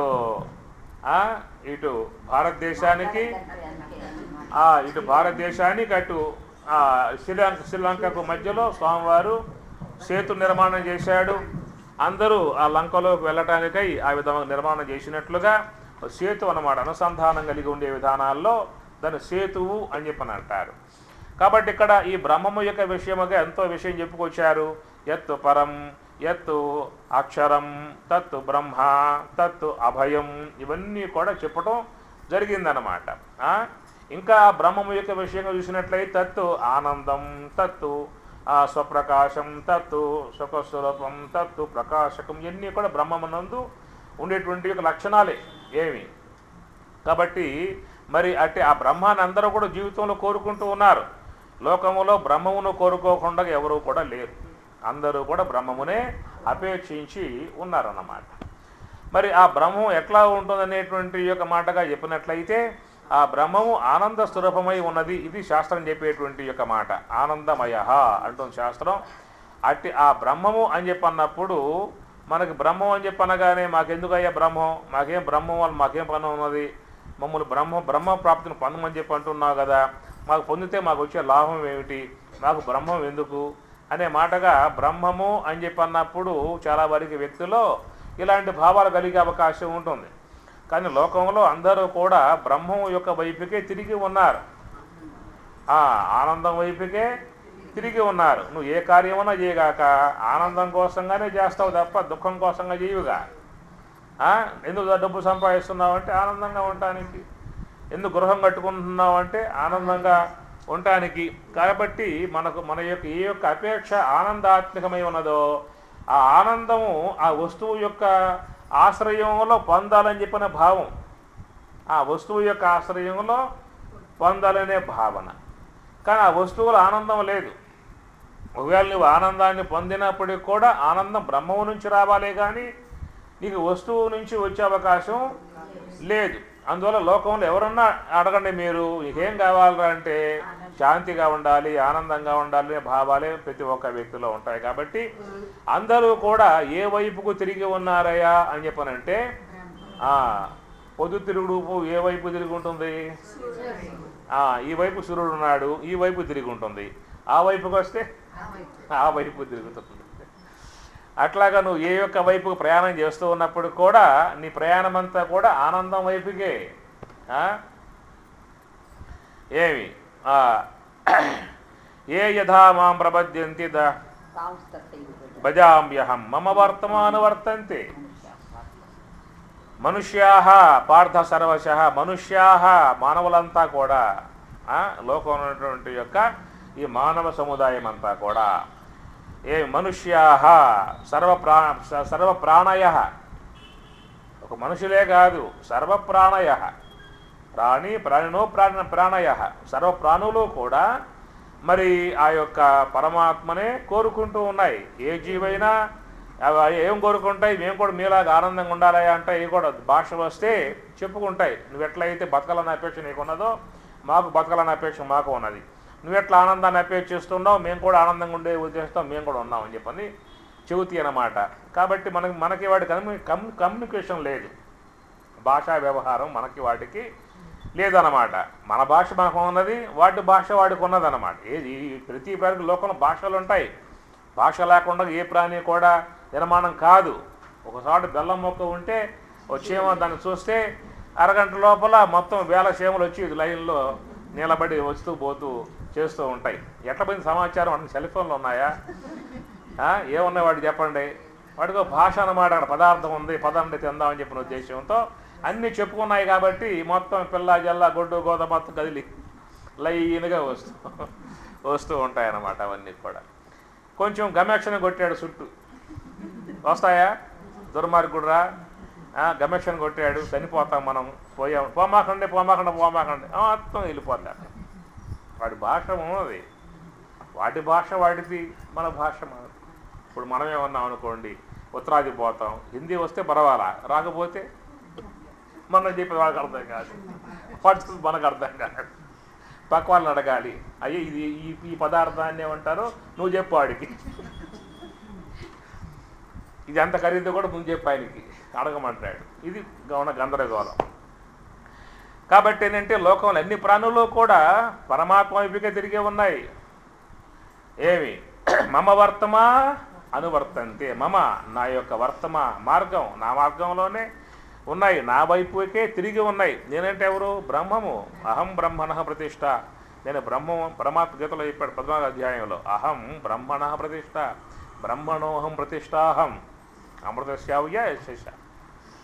ఏమి బ్రహ్మణోహం ప్రతిష్టాహం, నేను బ్రహ్మం అని చెప్పిన అన్నాడు. అందుచేత అందరూ కూడా బ్రహ్మముగు నా వైపుకే తిరిగి ఉన్నారు అని చెప్పిన అన్నాడు. మరి అందరూ కూడా నన్ను పొందేటువంటి యొక్క ఉద్దేశంతో ఉన్నారు కదా, ఎట్లా పొందుతారు వాళ్ళు? యక్షుషా న పశ్యతి ఏన చక్షుంసి పశ్యతి నత్ర చక్షుర గచ్చతి న వాక్కు గచ్చతి నో మనో న విద్మో న విజానీమో. ఇంద్రియాలకు తెలియబడేటువంటి యొక్క వస్తువుగా లేదు. మనలో తెలుసుకోవటం అనేటువంటి వ్యవహారము ఇంద్రియాల ద్వారా సిద్ధిస్తుంది. మనకు తెలుసుకోవటం అనేటువంటి యొక్క వ్యవహారము ఇంద్రియాల ద్వారా సిద్ధిస్తుంది. తెలుసుకోవటం అనేటువంటి విధానము ఇంద్రియాల యందు ఉన్నది. ఏమి తెలుసుకోవటము? శబ్దం తెలుసుకోవడం అనేటువంటి అంశము శ్రోత్రేంద్రియమునందు ఉన్నది. స్పర్శ తెలుసుకోవడం అనేటువంటి యొక్క విషయము త్వగేంద్రియమునందు ఉన్నది. దృశ్యము తెలుసుకోవడం అనే అంశము నేత్రేంద్రియమునందు ఉన్నది. అందుచేత ఈ తెలుసుకోవటం అనేటువంటి యొక్క అంశం కనుక ఇంద్రియాదులు పక్కన పెట్టావు అంటే నీకేం తెలుస్తుందరా అని చెప్పనంటే ఏమంటాడు? నాకేమీ తెలియటం లేదని తెలుస్తుంది. అప్పుడు కనబడుతుందా? కనబడటం లేదు. ఇట్లాగా ఈ తెలుసుకునేటువంటి యొక్క విధానం గల ఇంద్రియాలు తెలుసుకుంటూ ఉన్నాయి. ఆ తెలుసుకునేటువంటి విధానము తమ పరిధిలో ఉన్నటువంటి వాటిలను తెలుసుకుంటాయే కానీ తన పరిధి దాటి ఉన్నటువంటి వాటిలో మాత్రం అవి తెలుసుకోలేదన్నమాట. తమ పరిధిలో ఉన్నటువంటి ఏమిటని చెప్పనంటే ఈ యొక్క పంచభూతముల యొక్క సంబంధ గుణాలు విషయాలు వరకే అవి తెలుసుకోవటం లాంటి విధానము ఉంటుంది. మరి బ్రహ్మము ఇంతవరకు చెప్పుకున్నాం మనం, ఎత్తు పరం, ఎత్తు బ్రహ్మ, ఎత్తు అక్షరం, ఎత్తు అభయం చెప్పుకున్నాం ఇంతవరకు కూడా. మరి అభయముగా చెప్పేటువంటి, అక్షరముగా చెప్పేటువంటి, ఈ బ్రహ్మముగా చెప్పేటువంటి, ఆనందాత్మిక వస్తువుగా చెప్పేటువంటి యొక్క వస్తు స్వరూపాన్ని మనం తెలుసుకోవాలని చెప్పనే భావం కలిగినట్లయితే మనకు ఉన్నటువంటి సౌకర్యం ఎట్లాగూ, మరి ఎట్లా తెలుసుకోవాలి? వస్తురూపంగా ఉన్నావా కాదు, దృశ్యరూపముగా ఉన్నావా కాదు, శబ్దరూపముగా ఉన్నావా కాదు. ఏతో శ్రోత్ర శృణోతి, శ్రోత్రేంద్రియం అది నా శృణోతి, వినలేదు అన్నాడు. నేత్రేంద్రియం నా దృశ్యతి, చూడలేదని చెప్పిన అన్నాడు. మరి ఆ విధముగా అందరూ కూడా అపేక్షణీయముగా, అందరూ అపేక్షించేటువంటి, నేను దాన్ని పొందాలి, ఆనందాన్ని పొందాలి, బ్రహ్మమును పొందాలని చెప్పనంటే ఆనందాన్ని పొందటమే బ్రహ్మమును పొందటం అని చెప్పిన అర్థం. ఆనందాన్ని పొందటమే బ్రహ్మమును పొందటము అని అర్థం. కాబట్టి బ్రహ్మం అనబడేటువంటి యొక్క వస్తువు ఆనందం కంటే భిన్నముగా లేదు. బ్రహ్మము అనబడేటువంటి యొక్క వస్తువు ఆనందము కంటే భిన్నముగా లేదు. ఏమి? ఆనందాన్ని వీడి బ్రహ్మమును మళ్ళీ గుర్తించే అవకాశం లేదు. ఆనందాన్ని వీడి బ్రహ్మమును గుర్తించే అవకాశం లేదు. నువ్వు ఆనందాన్ని గుర్తించటమే బ్రహ్మమును గుర్తించడం అనే అర్థం అక్కడ. నాకు ఆనందం తెలియబడింది కానీ మొన్న నాకు బ్రహ్మం తెలియబడలేదని చెప్పిన మాట వాడే అవకాశాలు లేవు. ఎందువల్ల నీకు ఆనందమే గోచరిస్తుందే కానీ అధిష్టానమై ఉన్న పారమార్థిక సత్తా నీకు గోచరించదు. నీకు శబ్దం గోచరిస్తుందే కానీ దానికి అధిష్టానమై ఉన్నటువంటి యొక్క ఆకాశం నీకు గోచరించదు. దృశ్యం గోచరిస్తుందే కానీ దానికి అధిష్టానమై ఉన్నటువంటి యొక్క పదార్థం ద్రవ్యం గోచరించదు. వ్యావహారిక ద్రవ్యం గోచరించదు. ఆ వ్యావహారిక ద్రవ్యములో ఉన్నటువంటి గుణాలే గోచరిస్తాయి. పారమార్థిక తత్వం గోచరించదు. ఆ పారమార్థికములో ఉన్నటువంటి యొక్క లక్షణాలు నీకు గోచరిస్తాయి. అది పారమార్థికముకు లక్షణాలు నీకు గోచరిస్తాయి. ఏమన్నాడు మనకి మాండుక్యంలో? సర్వం ఏతద్ బ్రహ్మ అన్నాడు కదా. సర్వం ఏతద్ బ్రహ్మ అని చెప్పంటే ఏమన్నాడు? అయం ఆత్మ బ్రహ్మ అన్నాడు. ఆ బ్రహ్మమే నీలో ప్రత్యేగాత్మగా ఉందయా అని చెప్పాను అన్నాడు. మరి ఆ బ్రహ్మం ఎట్లా ఉంటుందని మాట ఏం చెప్పాడు అక్కడ తైత్రీయంలో? సత్యం జ్ఞానం అనంతం ఆనందం బ్రహ్మేది విజానాతు, ఆనందం బ్రహ్మేది విజానాతు, ఆనందాత్యవ ఖలు ఇమాని భూతాని జాయంతే, ఆనందేన జాతాని జీవంతి, ఆనందం పర్యంతభుషం విశంతి తద్బ్రహ్మ. ఏమి? సత్యం జ్ఞానం అనంతం ఆనందం అన్నాడు. కాబట్టి ఆ బ్రహ్మము సత్యస్వరూపముగా, జ్ఞానస్వరూపముగా, ఆనంద స్వరూపముగా, ఆ ప్రకాశ స్వరూపముగా ఉన్నదయ్యా అని చెప్పి అన్నప్పుడు ఏంటంటే ఆ యొక్క లక్షణాలు నీలో తెలుసుకుంటే ఆ బ్రహ్మమును తెలుసుకున్నట్లే. ఎందువల్ల? నీకున్నటువంటి యొక్క ఇంద్రియాల యొక్క సహకారము తాడకపోలేవు. ఆ యొక్క బ్రహ్మములో లక్షణాలు నీలో ఉన్న ఆ బ్రహ్మమే నీలో ప్రత్యేకాత్మగా ఉన్నది కాబట్టి ఆ ప్రత్యేకాత్మలో చూసుకున్నట్లయితే ఈ దీంట్లో ఉన్న లక్షణాలు దాంట్లో ఉన్నట్లు లెక్క. అదనమాట. అందువల్ల దాంట్లో చూసినట్లయితే మీకు అయం ఆత్మ బ్రహ్మ అని చెప్పనంటూ సోయమాత్మ చతుష్పాత్ అని చెప్పని అన్నాడు. అయం బ్రహ్మ చతుష్పాత్ అని చెప్పని అన్నారు లెక్క ప్రకారం. సర్వం ఏతద్ బ్రహ్మ, అయం ఆత్మ బ్రహ్మ, సోయం బ్రహ్మ చతుష్పాత్. అయం బ్రహ్మ చతుష్పాత్ చెప్పాలక ఆడ చెప్పాల. స్వయం ఆత్మ చతుష్పాత్ 4 పాదాలు ఎక్కడ చెప్పాడు? అక్కడ చెప్పాలి 4 పాదాలు.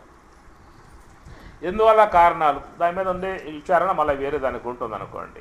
అది అందుచేత ఆ యొక్క ఏ బ్రహ్మమైతే సర్వవ్యాపకమై ఉన్నదో సర్వవ్యాపకమై ఉన్నటువంటి యొక్క ఆ బ్రహ్మం నీలో ప్రత్యేగాత్మగా ఉన్నది.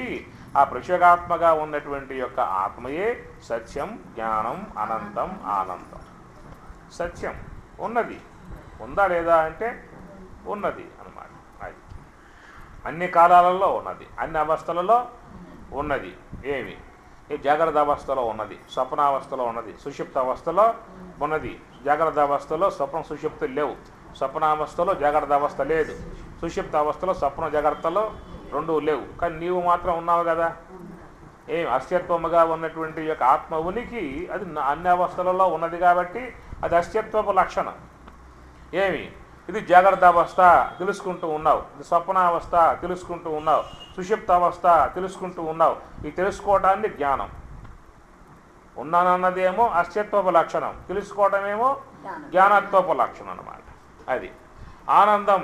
ఎప్పుడూ కూడా ఆనందాన్నే అపేక్షించేవాడిగా ఉన్నావు. జాగ్రత్త అవస్థలో ఉన్నా ఆనందంగా ఉండాలి, స్వప్నావస్థలో ఉన్నా ఆనందంగా ఉండాలి, సుషుప్త అవస్థలో ఉన్నా ఆనందంగా ఉండాలి. కాబట్టి ఆనందం కంటే భిన్నముగా ఉండేటువంటి యొక్క విధానం ఎవరు కూడా అపేక్షించరు, మనసులో కూడా కోరుకోరు. ఆనందం లేకుండా ఉండాలనే భావం ఎవరికి రాదు, దుఃఖం లేకుండా ఉండాలనే భావన వస్తుంది. ఎవరైనా దుఃఖపడుతూ ఉంటే ఎందుకు ఏడుస్తున్నావురా అని ఆశ్చర్యపడతారు. కనుక ఆ దుఃఖం పోగొట్టుకోవడానికి వాడు ప్రయత్నం చేస్తాడు. వాడికి ఆ దుఃఖం పోవడానికి మనకు సహకరించి వ్యవహారం చేస్తాం. ఎవరైనా ఆనందంగా ఉంటే ఎందుకు ఆనందంగా ఉన్నావురా అని చెప్పి అడుగుతామా? ఆనందం పోగొట్టుకునే ప్రయత్నం వాడు ఏం చేస్తాడా? మనం కూడా ఏం చేస్తాం, సహాయపడతామా? అందువల్ల ఆనందంగా ఉన్నావు అంటే ప్రశ్న లేదు. ఆనందంగా ఉన్నాడు వాడు, ఉన్నాయి ఎట్లాగా ఆనందంగా అంటామే కానీ ఇంకో మాట ఉండదు. అదే దుఃఖంతో ఉంటే దుఃఖంతో ఉన్నాడురా అట్లాగే ఉన్నాయి అంటారా? దుఃఖం పోగొట్టుకో అంటారు. దుఃఖమాగంతు కంబైతూచుచుండు సుఖము స్వాభావికము నాకు సూర్యవర్య. ఆంజనేయ, దుఃఖం బయట నుంచి వస్తుందయ్యా, సుఖం లోపల నుంచి వస్తుంది. సుఖం నా స్వరూపం, దుఃఖం జగత్తు యొక్క స్వరూపం. అందుచేత ఇక్కడ మనం చెప్పినప్పుడు ఆ యొక్క బ్రహ్మము అనేటువంటి యొక్క మాటలో మాకు బ్రహ్మం గోచరించలేదే అనే భావం అనుకోమాకండి. ధ్యానంలో ఆనందాన్ని పొందావు అంటే బ్రహ్మాన్ని పొందినట్లే. అందుచేత మరి ఈ విధముగా ఉన్నటువంటి యొక్క పారమార్థికమై ఉపనిషత్తులు బోధించేటువంటి బ్రహ్మం అని చెప్పన్నదో ఎత్తు పరం బ్రహ్మ అక్షరం అభయం, ఈ విధముగా చెప్పేటువంటి యొక్క వస్తు స్వరూపాన్ని పొందేటువంటి యొక్క ఉద్దేశం గలవారికి ఎట్లాగయ్యా మార్గం అని చెప్పనంటే యహ సేతు, దానికి ఆ బ్రహ్మమే ఓ సేతువు కట్టింది మీకు రమ్మని చెప్పని. సేతు అంటే ఏమిటి అర్థం మీకు? వంతెన, బ్రిడ్జి అంటారు. ఇంగ్లీషులో బ్రిడ్జి అంటారు, కన్నడంలో ఆనేకట్టు అంటారు.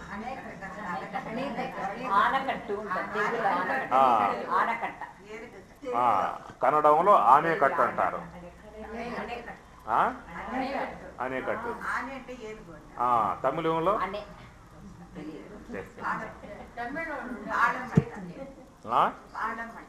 అదనమాట పాలం, తమిళంలో పాలం, మరాఠీలో సరే యహ సేతు. అప్పట్లో వ్యవహార భాష వాళ్ళకి మహాత్ములకి సంస్కృతం కాబట్టి అన్ని పదాలు దాంట్లో ఉంటాయి అన్నమాట. అప్పుడు ఈ భాషలు లేవు, ప్రాంతీయ భాషలు లేవు. అప్పుడు ఎక్కడ పడ్డా సంస్కృతమే మాట్లాడేవాళ్ళు అన్నమాట. ఏక భాష, దేవ భాష, అమృత భాష సంస్కృతం అన్నమాట. కాబట్టి ఏంటంటే ఎప్పుడైతే ఈ ప్రాంతీయ భాషలు వచ్చి పైకి లేచాయో ఈ భాష కాస్త అడుక్కుపోయింది అన్నమాట. సంస్కృతం కాస్త కొండెక్కింది, కొండ మీద కూర్చుంది ప్రాంతీయ భాషల వల్ల కారణంగా. గ్రంథాలు రాశారు కాబట్టి అప్పుడు గ్రంథాల రూపకంగా ఉండిపోయాయి. ఇక వ్యవహార భాష మొత్తం పోయింది. యహ సేతు, ఏ సేతు అయితే ఉన్నదో అది తితీర్షతాం, దాటగోరేటువంటి వారికి, బ్రహ్మమును చేరుకునేటువంటి యొక్క ఉద్దేశం ఉన్నటువంటి వారికి, ఈ జానానాం, తెలుసుకునే ఉద్దేశం కలిగి ఉన్నటువంటి వారికి, ఈ జానానాం, జానా అంటే తెలుసుకోవటం, నా జానామి నాకు తెలియదు, త్వం జానాసి నీకు తెలుసా, జానామి.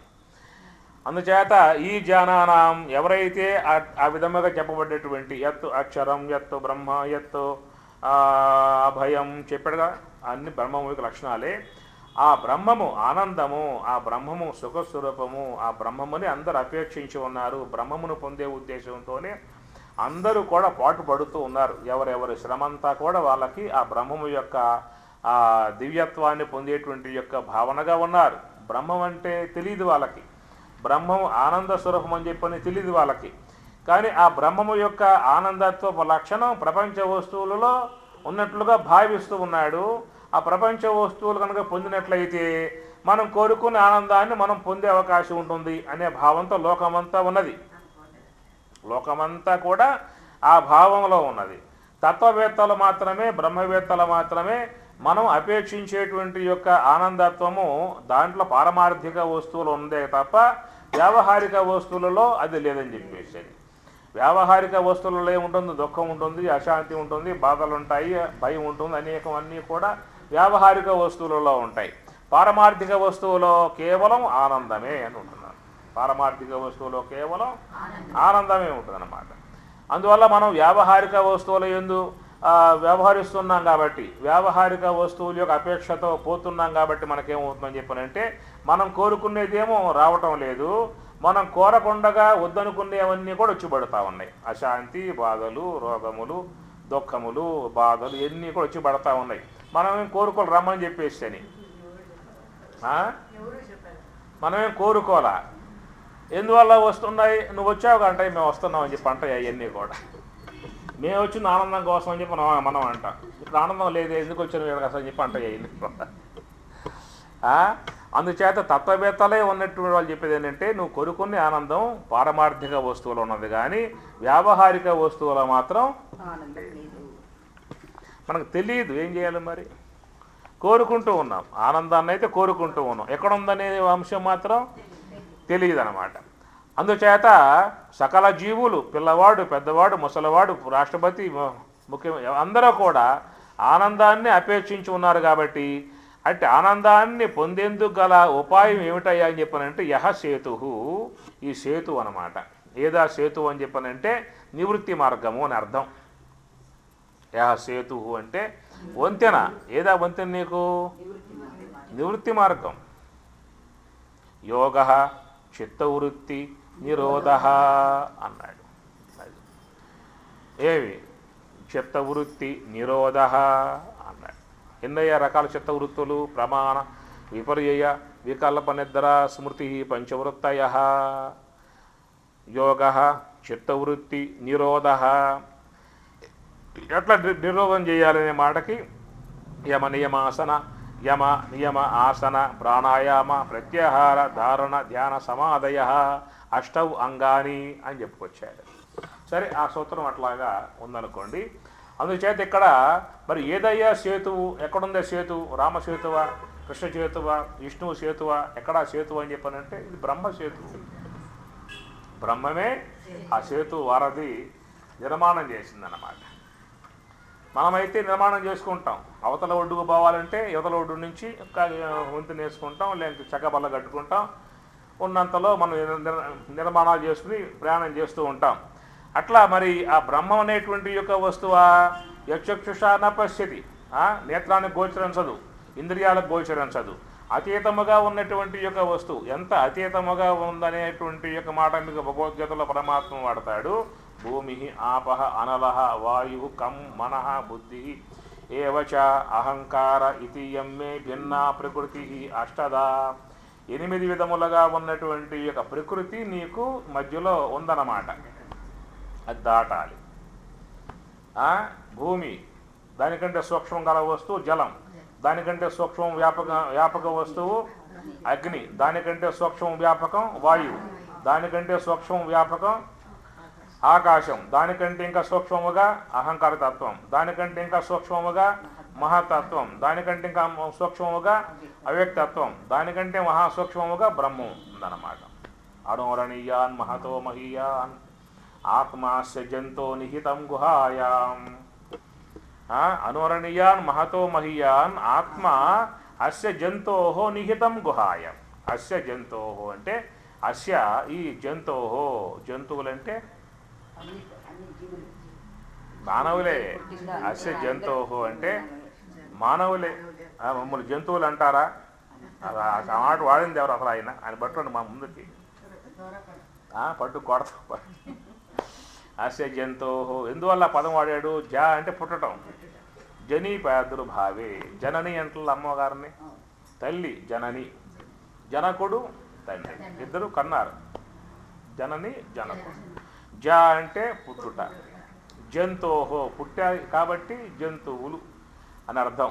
సకల జీవులు జంతువులే, మానవుడు కూడా జంతువే అన్నమాట. అది జంతు స్థాయి, వీడు మృగ స్థాయికి పోకూడదు, వీడు జంతు స్థాయిలోనే ఉండాలి. అస్య జంతోహో అని మనకి వస్తుంది ఉపనిషత్తుల్లో. అనోరణీయాన్ మహతో మహీయాన్ ఆత్మాస జంతో నిహితం గుహాయాం. అనోహో అణియాన్, అనుగంటే మహా అనువుగా అంటే సూక్ష్మముగా ఉందన్నమాట. అతి సూక్ష్మముగా ఉందని చెప్పనంటే చెప్పుకున్నాం కదా, భూమి కంటే జలం సూక్ష్మం, జలం కంటే అగ్ని సూక్ష్మం, అగ్ని కంటే వాయువు సూక్ష్మం, వాయువు కంటే ఆకాశం సూక్ష్మం, దానికంటే అవ్యక్త అహంకారతత్వం సూక్ష్మం, దానికంటే మహత్తత్వం సూక్ష్మం, దానికంటే అవ్యక్తత్వం సూక్ష్మం, దానికంటే బ్రహ్మము ఇంకా సూక్ష్మంగా ఉన్నది. అందుచేత ఆ విధముగా అతి సూక్ష్మముగా ఉన్నటువంటి యొక్క ఆ బ్రహ్మం దాకా పోవాలంటే ఎట్లా పోతావయ్యా అని చెప్పనంటే సేతువు, నేను సేతువు కట్టానయ్యా, నువ్వు సేతువు ఎక్కావంటే నా వద్దకు వచ్చేస్తావు. యహ సేతు ఈ జ్ఞానానామక్షరం. యహ సేతు ఏమిటయ్య సేతు? నివృత్తి మార్గం, హంస మార్గం, ధ్యాన మార్గం. ఈ మహాకారణాత్మకముగా ఉన్నటువంటి యొక్క హంసయే సేతువు. ఒకే మాట, ఆ వంతెన ఎక్కాల్సిందే. ఏ వంతెన ఎక్కినా మనకి అక్కడ చేరం. మిగతా వంతెనలు ఉన్నాయి, అవన్నీ విషయ ప్రపంచం చేరుస్తాయి. నేత్రేంద్రియం ఎక్కండి, విషయ ప్రపంచంలో పడేస్తాం. శ్రోత్రేంద్రియం ఎక్కండి, శబ్దాల్లో చేరుస్తాం. ఘ్రాణేంద్రియం ఎక్కండి, గంధాల్లో పడేస్తాం. జిహ్వేంద్రియం ఎక్కండి, వంశాలు తీసుకుపోతుంది. కాబట్టి వాటికి ఉండే ఆ సేతులు అవి ఉన్నాయి. వ్యావహారిక వస్తువు చేరుకోవాలంటే అవి సేతువులు. వాటికి నేత్రేంద్రియం లేకుండా దృశ్యం చేరలేవుగా, శ్రోత్రేంద్రియం లేకుండా శబ్దం చేరలేవుగా, జిహ్వేంద్రియం లేకుండా రసాన్ని చేరలేవుగా, హంస యొక్క ఆశ్రయం లేకుండా బ్రహ్మమును చేరలేవుగా, చేరే అవకాశం లేదు కదా. అది అందువల్ల మనం ఈ యొక్క పరమాత్మ ద్వారా నిర్మాణం చేయబడ్డటువంటి యొక్క సేతు ఏమిటయ్యా అని చెప్పనంటే నివృత్తి మార్గము. నివృత్తి ఎట్లా వస్తుందని చెప్పనంటే హంస యొక్క ఆశ్రయం ద్వారానే నివృత్తి వస్తుంది. అర్థమవుతుందా కళావతి? విన్నావు ఇప్పుడు ఇట్లా మంత్రం యొక్క అర్థాన్ని? ఈ మంత్రాలు విన్నావా ఇప్పుడున్నా? ఈ విధంగా విన్నావా? అది లక్ష్మయ్య గారి యొక్క బోధలో ఉండేటువంటి విధానం. మిగతా చోట్ల వింటావు నువ్వు, మీకు ఈ అర్థాలు రావు, ఏదో చెప్పుకొస్తారు, నీకు తెలియదు కాబట్టి అదే వాస్తవం అని చెప్పి అనుకుంటావు. అంతేగా మరి. తెలియనప్పుడు ఏం చేస్తాము? ఇంతే అని చెప్పని అంటాం కదా. ఇప్పుడు నేను ఉన్నా బెంగళూరు వచ్చాను, పలానా సర్కిల్ అని చెప్పని అంటాను అనుకో, వాడు తీసుకెళ్తాడు. ఇదే అని చెప్పి అనుకుంటా నేను.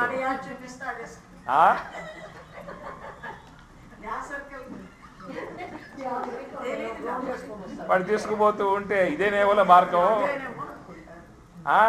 అని ఎమ్మటే పోతూ ఉంటాయి. అది పాట ఎక్కుతాం కదా, మీటర్ వేస్తాడు ఆ పని. ఎవరయ్యా మీది మన కాళాసి అని చెప్పి అన్నాను అనుకో, కూర్చొని అని చెప్పని అంటాడు, మీటర్ వేస్తాడు ఆ పని.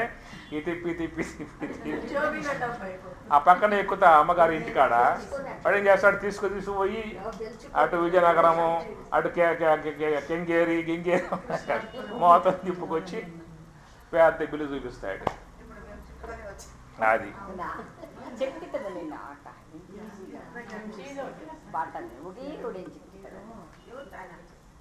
ఒకే రోడ్డు చాలా ఉన్నాయి. ఒకే రోడ్డు అని చెప్పనంటే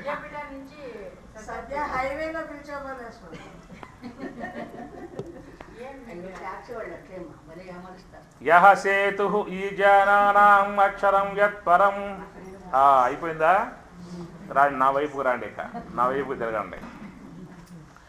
అందుచేత ఇక్కడ యహ సేతు ఆ పదాలు ఉన్నాయి చూసారా, అవి మౌలికంగా ఉండే పదాలు అన్నమాట. పదాలు నిర్వచనం రావాలంటే లక్ష్మయ్య గారి యొక్క సాహిత్యంలో, స్వామి గారి యొక్క బోధలో సూటి ఉంటుందన్నమాట. ఆయన చెప్పింది ఆ విచారం చెప్పాడు, స్థాన విచారం చెప్పాడు, సాధనా సంబంధ అంశం కూడా చెప్పడం కారణంగా ఉపనిషత్తులలో ఉన్నటువంటి యొక్క మంత్రాలు మీకు సూటిగా వచ్చే అవకాశం ఏర్పడుతుంది. మిగతా వాళ్ళ బోధలలో మీకు ఆ స్పష్టత అనేటువంటిది రాదు. విన్నప్పుడు ఏమవుతుందని చెప్పనంటే ఇంతేనేమో అర్థం అని చెప్పిన భావం మీకు వస్తుందన్నమాట. ఏమన్నాడు? ఎత్తు బ్రహ్మ అక్షరం అభయం అని చెప్పనంటూ ఈ జానానాం తెలుసుకునేటువంటి యొక్క ఉద్దేశం ఉన్నటువంటి వారు ఏమి మరి యహ సేతు సేతు అంటే వంతెన, ఆ బ్రహ్మమునకు వంతెన చేరుకోవాలిగా బ్రహ్మము దగ్గరికి. అది ఆ బ్రహ్మాన్ని ఏమన్నారు ఇంకా వాళ్ళు, ఇంద్రియాలు గోచరించే వస్తువు అదని చెప్పి అన్నారు. మనసుగా గోచరించదు, ఇంద్రియాలగా గోచరించదు. ఇవన్నీ వాడినప్పుడు ఎట్లా మనం చేరుకోవటం అవుతుంది అనే అంశం వచ్చినప్పుడు ఆ యొక్క మరి ఆ బ్రహ్మమును చేరుకోవటానికి ఆ బ్రహ్మము యొక్క విధానంలోనే మీకు సేతువు నిర్మాణం కూడా ఎక్కడ అయిపోయిందన్నమాట. గురువు చెప్పేది ఏమిటాయి అని చెప్పానంటే, నువ్వు సేతువు ఎక్కడ వెళ్ళిపోతావు అని చెప్పి అన్నాడు ఆ పని. గురువు చెప్పేది అంతవరకే, నువ్వు ఆ సేతువు మీద ఉండు చాలు, ఆ ఉసూటిలో ఉండు, ఆ నిఘాలో ఉండు, ఆ ధ్యానములో ఉండు, నిశ్చలంగా కూర్చో, కదలకుండా కూర్చో, ఇలా పడిపోతావు లేకపోతే.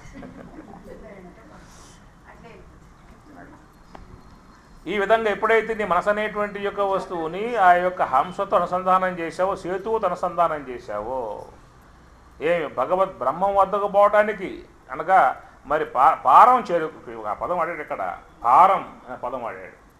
తితీర్షతాం పారం. పారం అంటే అవతల దరి, తీరం అంటే యువతల దరి. మనం ఈ తీరంలో ఉన్నాం, ఆ పారంలో పోలేదు కదా. సముద్రం అవతల పారం, సముద్రం యువతల తీరం. మనం తీరములో, ఇంకా పారములో పోలేదు. సముద్రం ఇక్కడ ఉన్నాం, తీరంలో ఉన్నాం. ఇక్కడేమున్నాయి? అలలు, అరుపులు, కేకలు, భయంకరంగా సముద్రం ఉంటుంది కదా. తోనకపోండి, నిశ్చలంగా, నిర్మలంగా, ప్రశాంతంగా, గంభీరంగా, అనంతముగా, హాయిగా బాగా ఉంటుంది. లోనకపోతే ఒడ్డు కూస్తున్నాం అనుకో, అలలు గెలవని గందరగోళం ఉంటుంది. అందువల్ల మనం ఈ యొక్క వ్యావహారిక విశ్వం యొక్క తీరములో ఉన్నాం, తీరములో ఉన్నాం. బ్రహ్మం ఉన్నది పారం. పరం అంటే అవతల. ఏమ్మా? పారం పరం.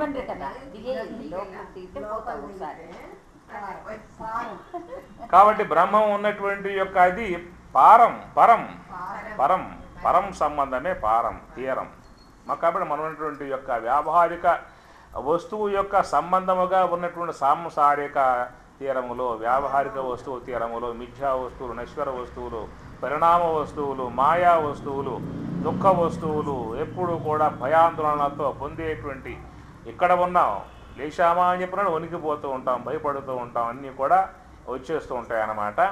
అందుచేత ఈ వ్యవహార సంబంధమై ఉన్నటువంటి యొక్క వస్తువు యొక్క తీరం నుంచి ఆ బ్రహ్మం వద్దకు పోవాలని చెప్పనంటే పారం, ప్రయాణం చేయాల్సి ఉంటుంది. తితీర్షతాం, దాటగోరే ఉద్దేశం గలవారు. తితీర్షతాం అంటే ఇచ్చ ఉండాలి, దాటగోరేటువంటి యొక్క ఇచ్చ ఉన్నటువంటి వారికి మాత్రమే ఈ యొక్క సేతువు అనేటువంటిది ఉపయోగపడుతుంది. నీకు అవతలకు పోయే ఉద్దేశం లేకపోతే సేతువు సేతువుగానే ఉంటుంది. నీ వ్యవహారం నీ వ్యవహారంలోనే నువ్వు ఉంటావు అన్నమాట. తితీర్షతాం, దాటగోరేటువంటి యొక్క అపేక్ష ఉన్నటువంటి వారికి. మరి ఆ దాటగోరే అపేక్ష ఏమిటంటే పారం. పారం అంటే బ్రహ్మం, పరమం, పరమమై ఉన్నటువంటి ఆ బ్రహ్మము యొక్క పారమును, పరంధామమును చేరేటువంటి యొక్క ఉద్దేశం ఉన్నటువంటి వారు. ఏమి? శరీరాధి సంఘ కోటి నల్ల సంహరించి ప్రాభవమున మునులు పారమహాత్మ్యమును పొందు తిరిగి రాకయుందురెలమి. భాగవతం ఉంటుంది మాట.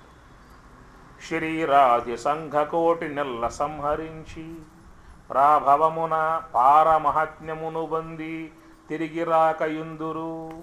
ఈ తిరిగి రాలేక యద్గత్వా ననివర్తంతే తద్ధామ పరమం మమ. యద్గత్వా, ఏది పొందిన తర్వాత ననివర్తంతే, తిరిగి రావటం ఉండదో, తత్తుధామ, అది పరమం మమ. కాబట్టి ఆ విధముగా పారమార్థికమై ఉన్నటువంటి యొక్క బ్రహ్మము యొక్క ఏ యొక్క పారం అయి ఉన్నదో ఆ పారమును తితీర్షతాం, దాటగోరేటువంటి యొక్క ఇచ్చగలిగి ఉన్నటువంటి వారికి మాత్రమే సేతువు, వారి కోసముగా ఉన్నటువంటిది ఈ సేతువు అన్నమాట. అది మనం యొక్క మన జీవితంలో మనకి ఉదయం లెగుస్తాం 6 గంటలకి, సాయంత్రం మళ్ళా పడుకుంటాం 10 గంటలకు కదా. మరి ఈ మధ్యకాలంలో ఎంతసేపు మనం సేతువు మీద ఉంటాము? కుదరటంలా, సేతువు మీద పోవటానికి కుదరటంలా ఎంత దాటింది. ఇంకా సేతు ఉన్నది, దాటింపజేస్తుంది, బ్రహ్మ తీరానికి చేరుస్తుంది, బ్రహ్మపరానికి చేరుస్తుంది. కానీ ఆ సేతువు మీద ఉండాలిగా పోయి మనం సేతువు ఎక్కాలక. రెడీగా ఉంది నాడు దాటిస్తా అని చెప్పేసి అని అది. కాబట్టి ఎవరైతే మనసు అనేటువంటి యొక్క వస్తువుని సేతువకు నివృత్తి మార్గమే సేతువు. దాన్ని నివృత్తి అనేటువంటి యొక్క విధానం నీకు హంస యొక్క ఆశ్రయం ద్వారానే వస్తుంది. నివృత్తి మార్గం అనేటువంటి విధానం నీకు హంస యొక్క ఆశ్రయం ద్వారానే వస్తుంది. నీకు హంస యొక్క ఆశ్రయం ఉన్నప్పుడే ఏమవుతుంది? నివృత్తి అన్నమాట. లేకపోతే వృత్తి. ఏమిటో వృత్తి అని చెప్పని? ఆ మనసు అనేటువంటి యొక్క వస్తువు ఇంద్రియాలతో సంబంధం పడి ఈ లోకంలో ఉన్నటువంటి శబ్దములు, స్పర్శములు, రూప, రసగంధాదులను ఆస్వాదిస్తూ ఉన్నది ఒక వ్యవహారం. లేదా తనలో ప్రింట్ అయి ఉన్నటువంటి యొక్క సంస్కారములతో సంబంధం పడి ఆలోచనలు చేయటం లాంటిది చేస్తూ ఉంటుంది. ఏమి పగలలో ఏం చేస్తూ ఉంటాం? మనం ఆలోచనలన్నా చేస్తూ ఉంటాం, లేదా టీవీ ముందు చేసుకుని చూస్తాం, ఎవరన్నా వస్తే చెప్పబోయా అని చెప్పని అంటాం, లేదా వంటశాలలో బాగా తయారు చేసుకుని కమ్మగా వేడివేడిగా తింటామన్నా చేస్తాం. ఇదేగా ఈ విధముగా ఇంద్రియాల యొక్క వ్యవహారంలో ఉంటాం. ఈ ఇంద్రియ వ్యవహారం అయిపోయిందనుకో, చూస్తానిక టీవీ లేదు, వింటానికి ఎవరో లేరు, ఎక్కడ కూర్చుంటావు ఆ పని మననం చేసుకుంటావు. ఇంతకుముందు తిన్నవి, ఇంతకుముందు వాళ్ళ అన్నయ్యి, ఇంతకుముందు టీవీలో చూసినవి, ఈ మొత్తం వాళ్ళు నెమరేసుకుంటాం అన్నమాట. ఆలోచన వ్యవహారంలో మునిగిపోతాం. అది చేసాం, ఇది చేసాం, ఇసుగు పట్టింది ఆ పని ఏం చేస్తాం? దిండేసి కొడుకుంటాం, అజ్ఞానంలోకి వెళ్ళిపోతాం.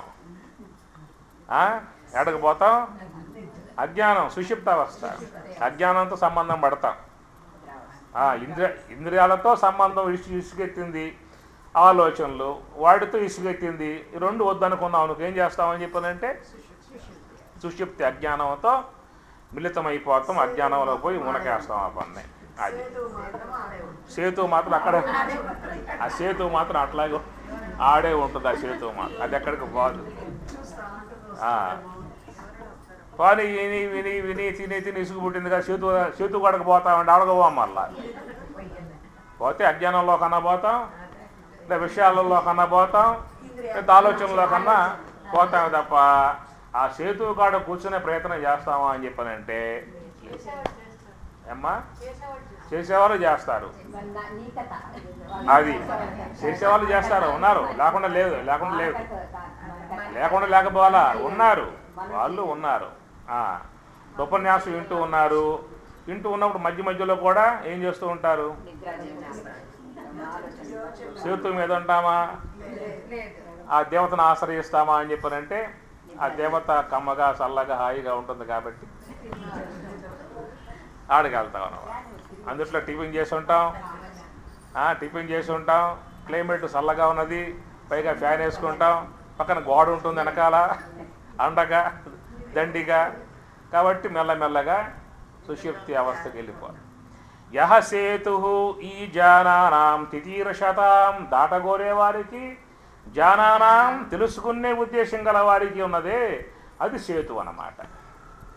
దేనికయ్యే సేతు? ఎత్తు అక్షరం, ఎత్తు పరం, ఎత్తు అభయం. అభయమై ఉన్నదో, బ్రహ్మమై ఉన్నదో, పరమమై ఉన్నదో తద్బ్రహ్మ. అట్టి ఆ బ్రహ్మమును, బ్రహ్మం అంటే ఆనందాత్మిక వస్తువుని పొందేటువంటి యొక్క ఇచ్చ ముఖ్యంగా ఉండాలి. ఎక్కడ తితీర్షతాం, ఆ ఇచ్చ ఉండాలి. చతుర్దీర్ఘకాల నైరంతర్య సత్కార ఆసేవిత దృఢభూమి. ఆసీనో వా శయానో వా గచ్చన్ తిష్టన్ సదా అశుచి సర్వకాల ప్రయత్నేన యోగయుక్తో భవార్జున.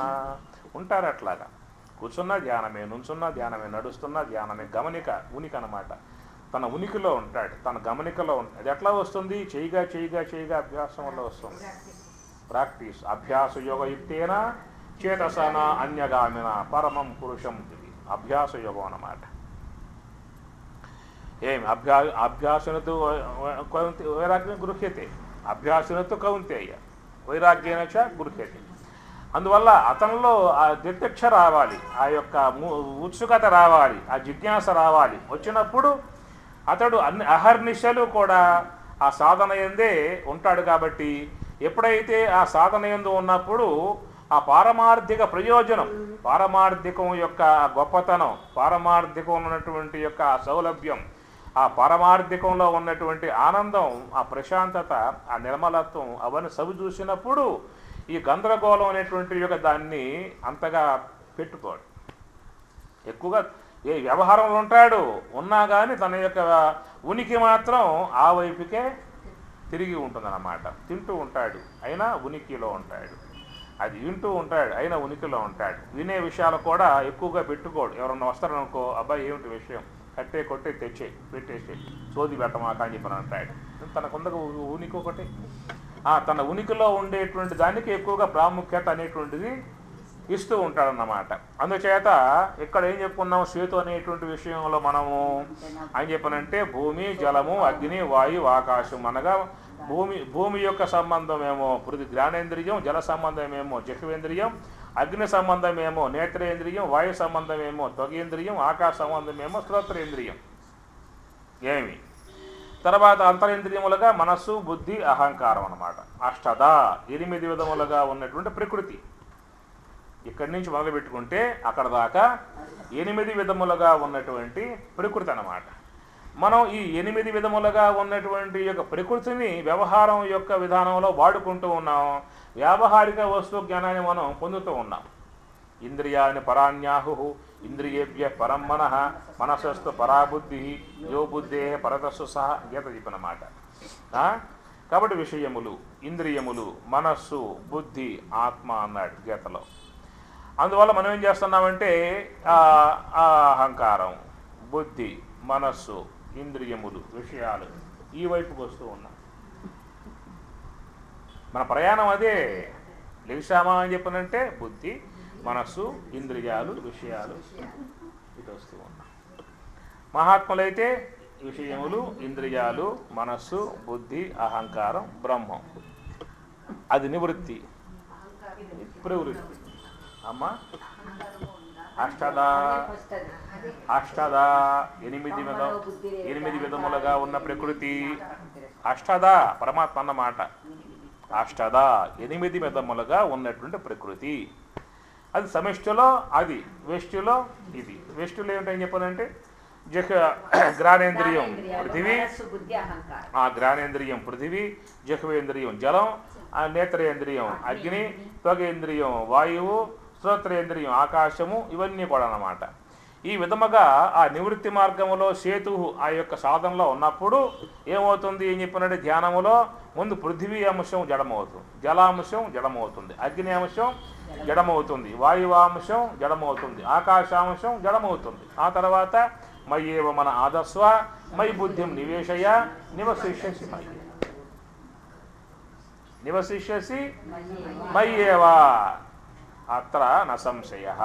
సందేహం ఇంకేం పెట్టుకోవాల్సిన అవసరము లేదు అన్నాడు. ఇది చెప్తున్నమాట. అందుచేత ఆ విధముగా నివృత్తి మార్గంగా పయనించేటువంటి యొక్క ఉద్దేశం కలిగి ఉన్నటువంటి ఎట్లా మేము రావాలి మీ వద్దకు అని చెప్పానంటే ఇదిగో సేతు. ఎట్లా మీ వద్దకు మేము రావాలనేటువంటి యొక్క వాళ్ళకి, ఎట్లా మీ వద్దకు మేము రావాలనే మాటకి సేతు వేసే ఉంది ఎక్కడ, సేతు వేసే ఉంది ఎక్కడ, సేతువే హంస. ఆ సేతువే హంస. సత్యలోకంపుజాడ హంస గిరుక బిన్ దానిపై స్వారి చేయున్సు మానసముతో మానస బ్రహ్మమౌ మాయ దాటి గురుని ఉపదేశమున గురి కుదురుననగా సత్యలోకంపు జాడ హంస గిరుక. ఆ బ్రహ్మము యొక్క జాడ హంసకు మాత్రమే తెలుస్తుంది. కాబట్టి ఆ హంస అనేది పరము నుంచి ఆరంభం చేసి నీ వద్దకు వచ్చింది, పరము నుండి బయలుదేరి నీ వద్దకు వచ్చిందన్నమాట. నువ్వు ఒకవేళ వస్తే తీసుకెళ్తాని చెప్పే ఉద్దేశంతో అది చూస్తూ ఉంది. నువ్వు ఒకవేళ వస్తాయంటే తీసుకుపోయే ఉద్దేశంతో అది చూస్తూ ఉన్నది. మనం ఏం చేస్తున్నాం, ఇవన్నీ చూస్తూ ఉన్నాం, దాన్ని చూస్తాం వల్ల అది నిన్ను చూస్తూ ఉంది, నువ్వేమో ఇవన్నీ చూస్తూ ఉన్నావు. వీడు నా వైపుకు చూస్తాడేమో అని చెప్పిన దాని భావన. ఏండ్లు పొడిపోతూ ఉన్నాయి, బాల్యం పోయే, యవనం పోయే, వృద్ధాప్యం పోయే, జన్మాలే పోయే, బాల్యం పోయే చూడలా, యవనం పోయే చూడలా, వృద్ధాప్యం పోయే చూడలా, పోయి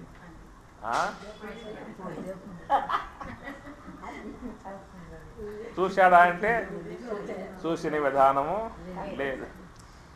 ఆ విధముగా సత్యలోకంపు జాడ హంసకిరుక.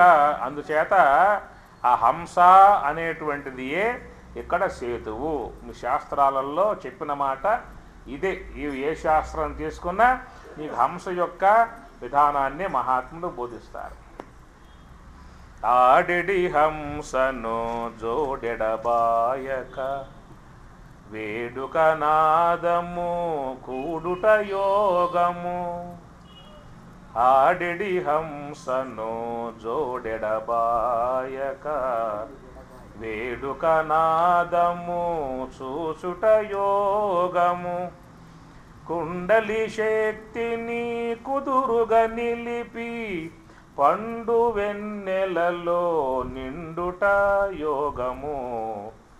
యోగమురా సోహమురా నాసికమందున నడపర యోగము. వీనులయందున వినరానాదము కన్నులయందున కనరా బ్రహ్మము. యోగమురా సోహమురా. తత్వవేత్తలు యోగులే ఉన్నటువంటి వారు ఈ మార్గాన్ని బోధిస్తారు. అందుచేత ఇక్కడ ఏం చెప్పుకున్నాం మనం? యహ సేతు ఈ జానానాం అక్షరం బ్రహ్మ యత్తు పరం అభయం తితీర్షతాం పారం నాశకేతం శకేమహి.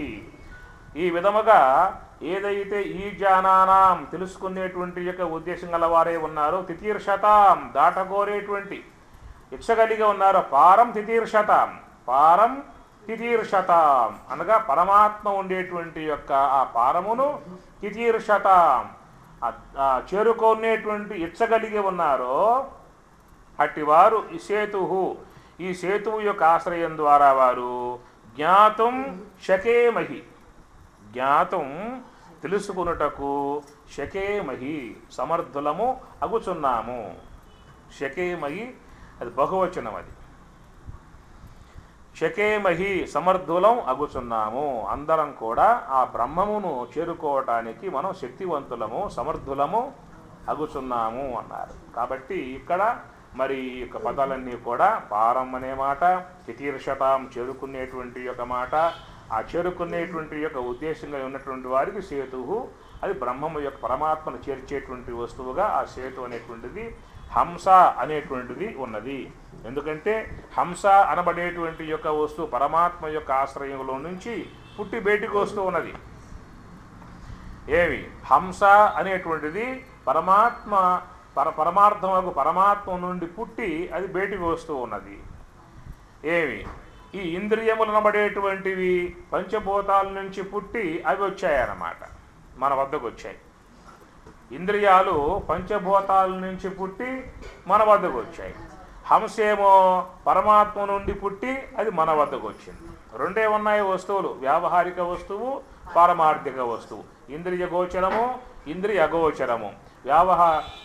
ప్రపంచము పరమాత్మ, నామరూప సహితము నామరూప రహితము, దుఃఖ స్వరూపము ఆనంద స్వరూపము, పరిణామశీలము పరిణామ రహితము, మిథ్యా పదార్థము సత్యస్వరూపం. రెండే ఉన్నాయి వస్తువులు. అది పారమార్థికం అన్నాం, ఇది వ్యావహారికం అని చెప్పని అన్నాం. ఈ వ్యావహారికముకు ప్రపంచం నుంచేమో పంచభూతాల నుంచేమో ఇంద్రియాలు వచ్చి కూర్చున్నాయి, పరమాత్మ నుండేమో హంస అనేటువంటిది వచ్చిందనమాట. కాబట్టి ఇంద్రియాలను పట్టుకున్నామా అవి ప్రపంచం వైపుకు తీసుకుపోతాయి, హంసను ఆశ్రయించామా అది పరమాత్మ వైపుకి తీసుకుపోతుంది. కాబట్టి ఈ పరమాత్మను చేర్చేటువంటి యొక్క ఈ హంస అనేటువంటిది ఉన్నదే అది సేతువు. హంసయే సేతువు. ఇందువల్ల పరమాత్మ నుండి పుట్టి బయటకు వస్తుంది కాబట్టి సేతువు అన్నమాట. అదే ప్రపంచం చేరుకోవాలంటే ఇంద్రియాలు సేతువు, వ్యావహారిక వస్తువు చేరుకోవాలంటే ఇంద్రియాలు సేతువు అన్నమాట. అది వ్యావహారిక వస్తువు తెలుసుకోవాలంటే స్వతసిద్ధంగా తెలుసుకోలేం, పారమార్థిక వస్తువు తెలుసుకోవాలంటే స్వతసిద్ధంగా తెలుసుకోలేం.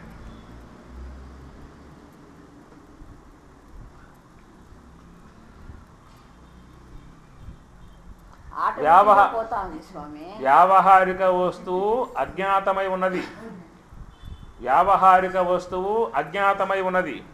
పారమార్థిక వస్తువు అజ్ఞాతమై ఉన్నది. అజ్ఞాతమై ఉన్నటువంటి యొక్క వ్యావహారిక వస్తు స్వరూపాన్ని జ్ఞాతం చేయగలిగే సామర్థ్యం ఇంద్రియాల యందు మాత్రమే ఉన్నది. అజ్ఞాతార్థములను విషయం చేసి చూపించున్నవి ఇంద్రియాలు అంటాడు. అజ్ఞాతార్థములను విషయం చేసి చూపించినటువంటివి ఇంద్రియాలని చెప్పని అంటారు. ఆ ఇంద్రియాల ద్వారా పొందేటువంటి యొక్క ఆ జ్ఞానాన్నే ప్రమా అని చెప్పని అంటారు. ఇంద్రియాల ద్వారా పొందేటువంటి ఏ యొక్క విషయ జ్ఞానం ఉన్నదో దానిని ప్రమా అని చెప్పని అంటారు. అది అభిజ్ఞా ప్రత్యక్ష ప్రమా అని చెప్పని అంటారు. రెండవది ప్రత్యభిజ్ఞా ప్రత్యక్ష ప్రమా అని చెప్పని అంటారు. అభిజ్ఞా ప్రత్యక్ష ప్రమా అని చెప్పనంటే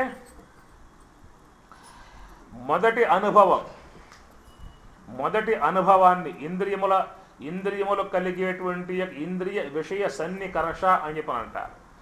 ఇంద్రియ విషయ సన్నికర్ష అనేటువంటిది అది మొదటి అనుభవం అన్నమాట. దాన్ని అభిజ్ఞా ప్రత్యక్ష ప్రమా అని చెప్పని అంటారు. మొదటి అనుభవం అర్థమైందా? లేదా? అమెరికా చూసావా? అజ్ఞాతం. అది అజ్ఞాతమై ఉన్న అర్థం. మీ కుమారుడు టికెట్ తీశాడు, నేను చక్కగా తీసుకువెళ్ళాడు. అమెరికా వాషింగ్టన్ అన్నీ కూడా ప్రింటు గ్రింటు అనుకున్నాడు కదా, ట్రంక్ పెట్టి ఇంటికి పెట్టి అందరితో మాట్లాడించాడు, అన్నీ కూడా చూసి వచ్చావు. ఇప్పుడు అమెరికా ఎట్లా ఉంది నీకు? జ్ఞాతం, మొదటి అనుభవం. ఇప్పుడు నువ్వు నీ దేహం వచ్చి ఇప్పుడు 50 ఏళ్ళు కావచ్చు, 40 ఏళ్ళు కావచ్చు, ఇంతవరకు నీకు అజ్ఞాతమై ఉంది కదా. అజ్ఞాత పదార్థాన్ని జ్ఞాతం చేసి చూపించినవి ఇంద్రియాలు. అమెరికా నీకు అంత తెలిసింది, పక్కన ఇంకో రష్యా ఉంది, అది అజ్ఞాతం. మళ్ళా రష్యాలో ఏమున్నాయి తెలుసా? ఇంగ్లాండ్లో ఏమున్నాయి? ఈ విధంగా 190 దేశాలు మొత్తం ఉన్నాయి. ఇప్పుడు ఉమాగారి సహాయంతో అటు రైల్లో కానీ, ఏసీ రైల్లో కానీ, విమానాల్లో కానీ ప్రయాణం చేస్తున్నాం, చూస్తూ ఉన్నాం. ఇండియా వరకు చాలా వరకు అక్కడ కూడా ఇంకా ఉన్నాయి, మిగిలిపోయి అక్కడక్కడ ఇంకా మొత్తం పూర్తి కాల. ఇండియా విని కూడా ఉన్నది, దర్శనం కాలే ఇంకా అది. కాబట్టి ముందు ఇండియా మొత్తం పూర్తి చేసినట్లయితే తర్వాత నెక్స్ట్ 190 దేశాల్లో ఇంకోటి ఎన్నిక చేసుకుందాం, మళ్ళీ అది కాస్త పూర్తి చేసేద్దాం. లేదా ఈ దేహం వరకు ఇండియా పూర్తి చేద్దాము, రేపు రాబోయే దేహంలో ఇంకో దేశం పూర్తి చేద్దాం. నువ్వు సేతు ఎక్కితేక ఎక్కుతున్నావా? నువ్వు దిగేస్తున్నావు ఏమంటే మళ్ళా ఎక్కుతున్నావు, దిగేస్తున్నావు, మళ్ళా ఎక్కుతావు.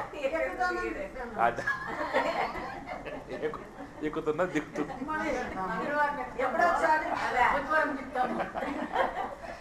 అందుచేత అజ్ఞాతార్థములను జ్ఞాతం చేసి తెలియజేసేటువంటి వాట్లను ఇంద్రియాలు అంటారు.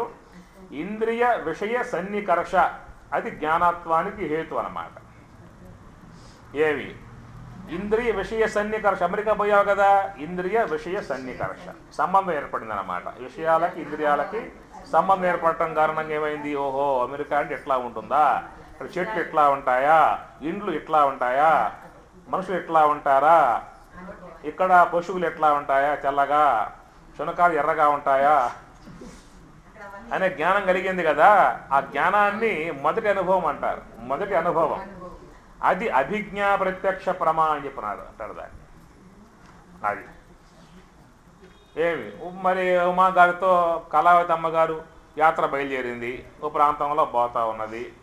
ఆ పక్క చూస్తే ఒక చెట్టు కనబడింది. అక్కడ ఆ చెట్టు కాయలు బాగా ఉన్నాయి, ఎర్రగా ఉన్నాయి, నిగరలాడుతూ ఉన్నాయి, మధురంగా ఉంటాయేమో ఎట్లనో తెలియదు. కొత్తగా ఆ పూట చూస్తున్న చెట్టు చూస్తే రమణీయంగా పండ్లు బాగా ఉన్నాయి, తిందామన్న అపేక్ష మనసులో కలిగింది. తింటే ఏమవుతుంది పరిస్థితి తెలియదు. అది తీయగా మధురంగా ఉన్నాయా పర్వాలేదు, అది మొత్తం వచ్చి కళ్ళు తిరిగితే ఏమి? కాబట్టి ఏంటంటే సందేహం లోపల ఎట్లా ఉన్నది మనకు తెలియదు కదా. పొల్లగా ఉన్నాయో, బగరగా ఉన్నాయో, తీపిగా ఉన్నాయో, ఇంకెట్లా ఉన్నాయో, చేదుగా ఉన్నాయో మనకు తెలియదు అన్నమాట. తిన్న తర్వాత మరి కింద పడతామా, పడి మళ్ళీ లెగుస్తామా, అట్లాగే పోతామా కూడా అది కూడా తెలియదు. ఇది అజ్ఞాతం, ఇంద్రియాలకు ఉన్నటువంటి అజ్ఞాతం అన్నమాట. అయితే మనసు ఏమవుతుంది, విడిచిపెట్టే బుద్ధి పుట్టడం లేదు, అట్లా అన్ని కాయలు అన్నమాట, అట్లా ఉందన్నమాట. కాబట్టి ఏం చేసిందంటే రాజేశ్వరుని పక్కన ఉంచి పెట్టుకుంది, నువ్వు కొంచెం జాగ్రత్తగా నువ్వు గమనించు పరిస్థితి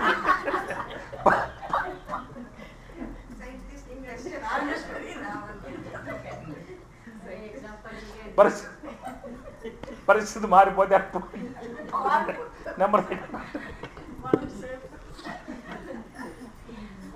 దాంతో ఆ కాయ కోసింది కళావతి, ఆ కాయ కోసింది, ఆ కాయ కోసి ఏమిటి ఏమిటి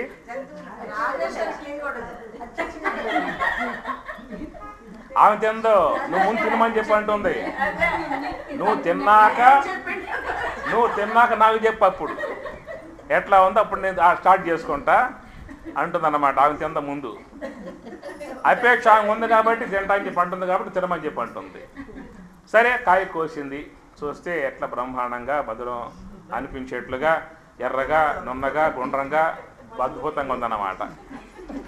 అయితే ఒక్కసారిగా తింటుందా అంటే ఒక్కసారి తినేది మొత్తం కొంచెం గోరుతో ఇట్లా గిలుతుంది అన్నమాట. కొంచెం గిల్లి నాలుగు మీద అట్లాగా పెట్టి చూస్తుంది, అనుభవం కావాలిగా. అప్పుడు అన్నమాట చేదుగా ఉందనుకో తూ అంటుంది, ఆ కాయ పారేస్తున్నాం. కానీ అది ఎట్లా అంటే మధురంగా ఉంది, తీయగా ఉన్నది, రసయోగ్యంగా ఉంది. కళ్ళు తిరిగా అంటే కళ్ళేం తిరగల, ఒళ్ళు తూగు వచ్చిందంటే ఒళ్ళు కూడా తూగు రాలా.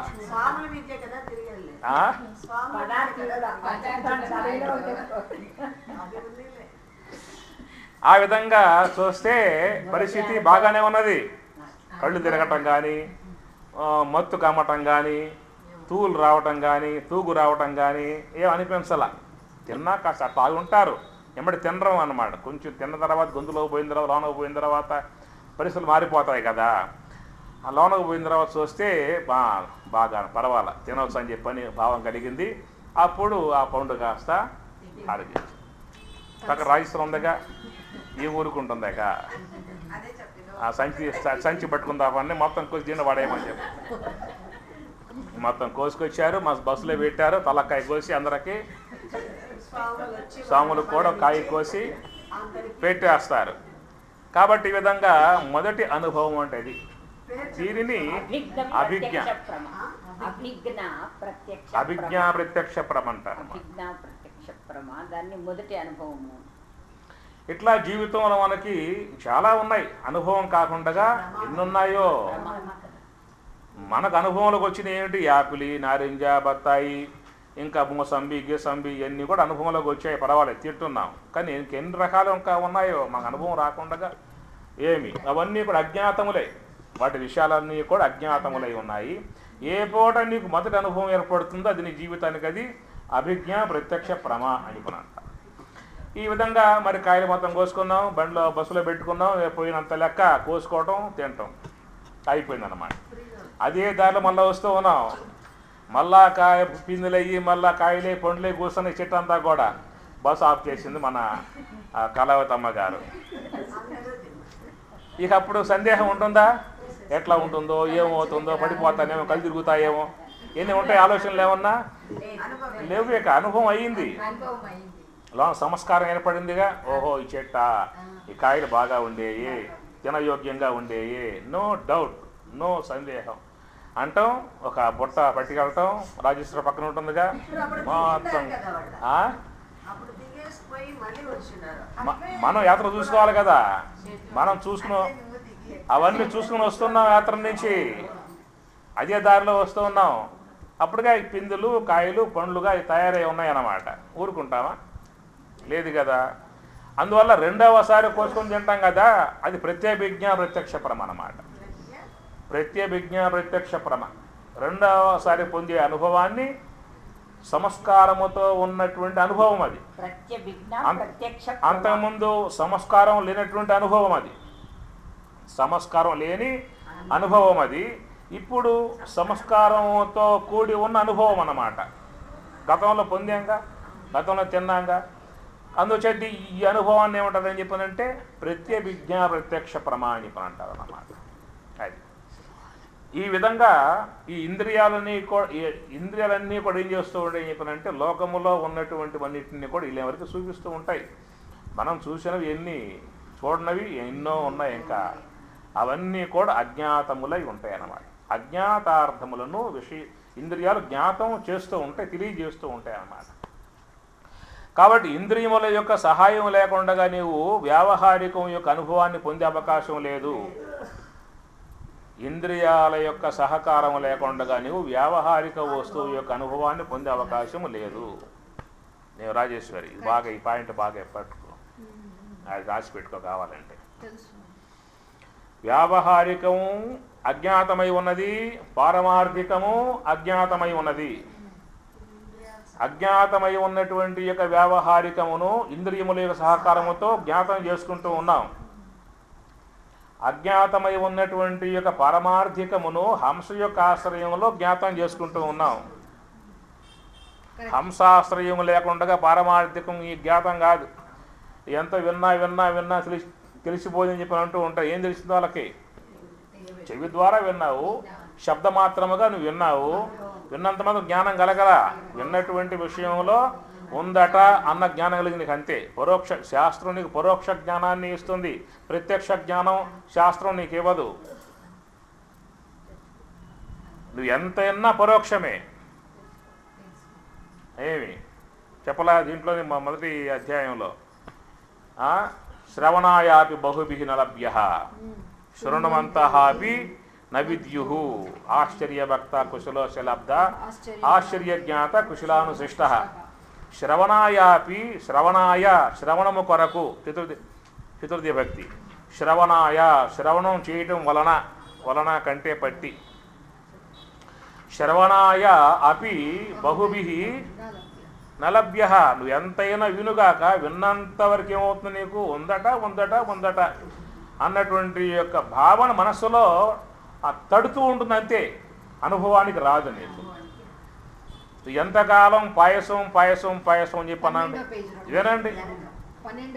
పాయసము అనే పదార్థం ఉంది కదా, దాన్ని వినండి. ఎన్నిసార్లు వింటే నీకు ఆ రుచి గోచరిస్తుంది? అనుభవం కాదుగా నీకు. దాని పదార్థం ఏదో ఉందట, ఆ పదార్థం ఈ విధముగా ఉంటుందట ఉన్నటువంటి యొక్క వస్తువు దాని పరోక్ష జ్ఞానం కలుగుతుంది తప్ప ప్రత్యక్ష జ్ఞానం కలగదు. ఎప్పుడయ్యా ప్రత్యక్ష జ్ఞానము అని చెప్పనంటే ఆ పదార్థం ఇంద్రియములతో సన్నికర్ష పొందితే, ఆ పదార్థము ఇంద్రియానికి సన్నికర్ష అయితే నీకు ఆ ఇంద్రియం యొక్క సహాయముతో నీకు ఆ వస్తువు జ్ఞానం కలుగుతుంది. ఇట్లా ఉందని అనుభవంకి వస్తుంది అన్నమాట. అట్లా ఈ బ్రహ్మము యొక్క విషయము కూడా శాస్త్రం యొక్క ద్వారా, శాస్త్రకరణము ద్వారా ఉందనేటువంటి యొక్క విషయముగా అవగాహన చేసుకుంటున్నావే తప్ప అనుభూతి మాత్రం చేసుకోవటం వల్ల. అనుభూతి రావాలని చెప్పినట్లయితే ఏమి ఇప్పుడు సుషుప్తి అనుభవము అని చెప్పి అన్నావు. ఎట్లా ఉంటుందయ్యా? చాలా ఆనందకరంగా ఉంటుంది చెప్పి అన్నాడు. నువ్వు ఎన్నిసార్లు ఇంటి అనుభవానికి వస్తుంది సుషుప్తి అనుభవం? ఎన్నిసార్లు విన నీకు అనుభవానికి రాదు. ఆ సుషుప్తి అనుభవాన్ని నువ్వు ప్రయత్నపూర్వకంగా పొందావు. సాధనాలు ఏమిటి అని చెప్పనంటే? సాధనాలు కావాలగా సుషుప్తి అనుభవం పొందాలని చెప్పనంటే ఇట్లా కూర్చుని ఉన్నావు. సుషుప్తి అనుభవం ఎట్లా? దానికి విధానం ఉంటుంది. తుష్టిగా భోంచేయాలి, ఓ పొరుపు ఒకటి వేసుకోవాలి, ఓ దిండి ఒకటి వేసుకోవాలి, దాంతో కట్టుకోవాలి, చల్లగా ఫ్యాన్ వేసుకోవాలి.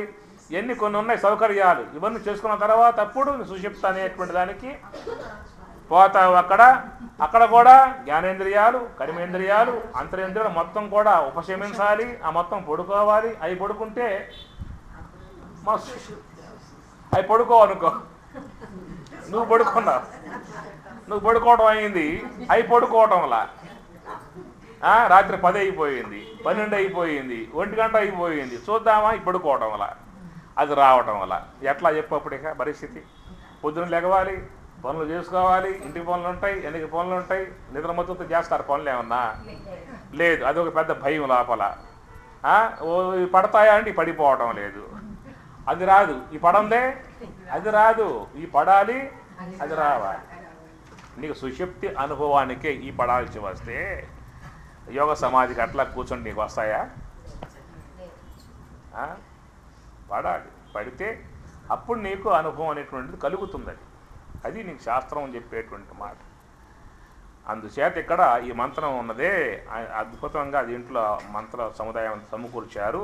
యహ సేతు ఈ జానానాం అక్షరం బ్రహ్మ యత్ పరం అభయం తితీర్షతాం పారం నాశకేతం శకేమహి.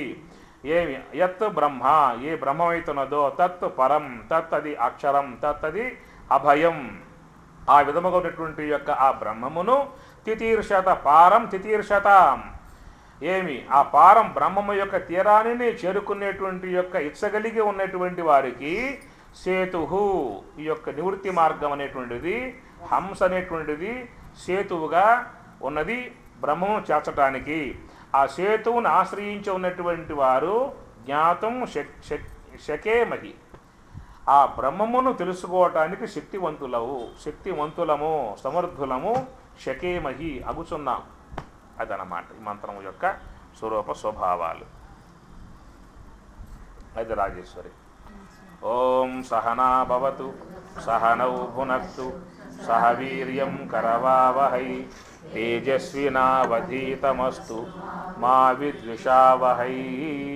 ఓం శాంతి శాంతి. హరి ఓం తత్సతు. శ్రీ గురుభ్యో నమః. హరి ఓం.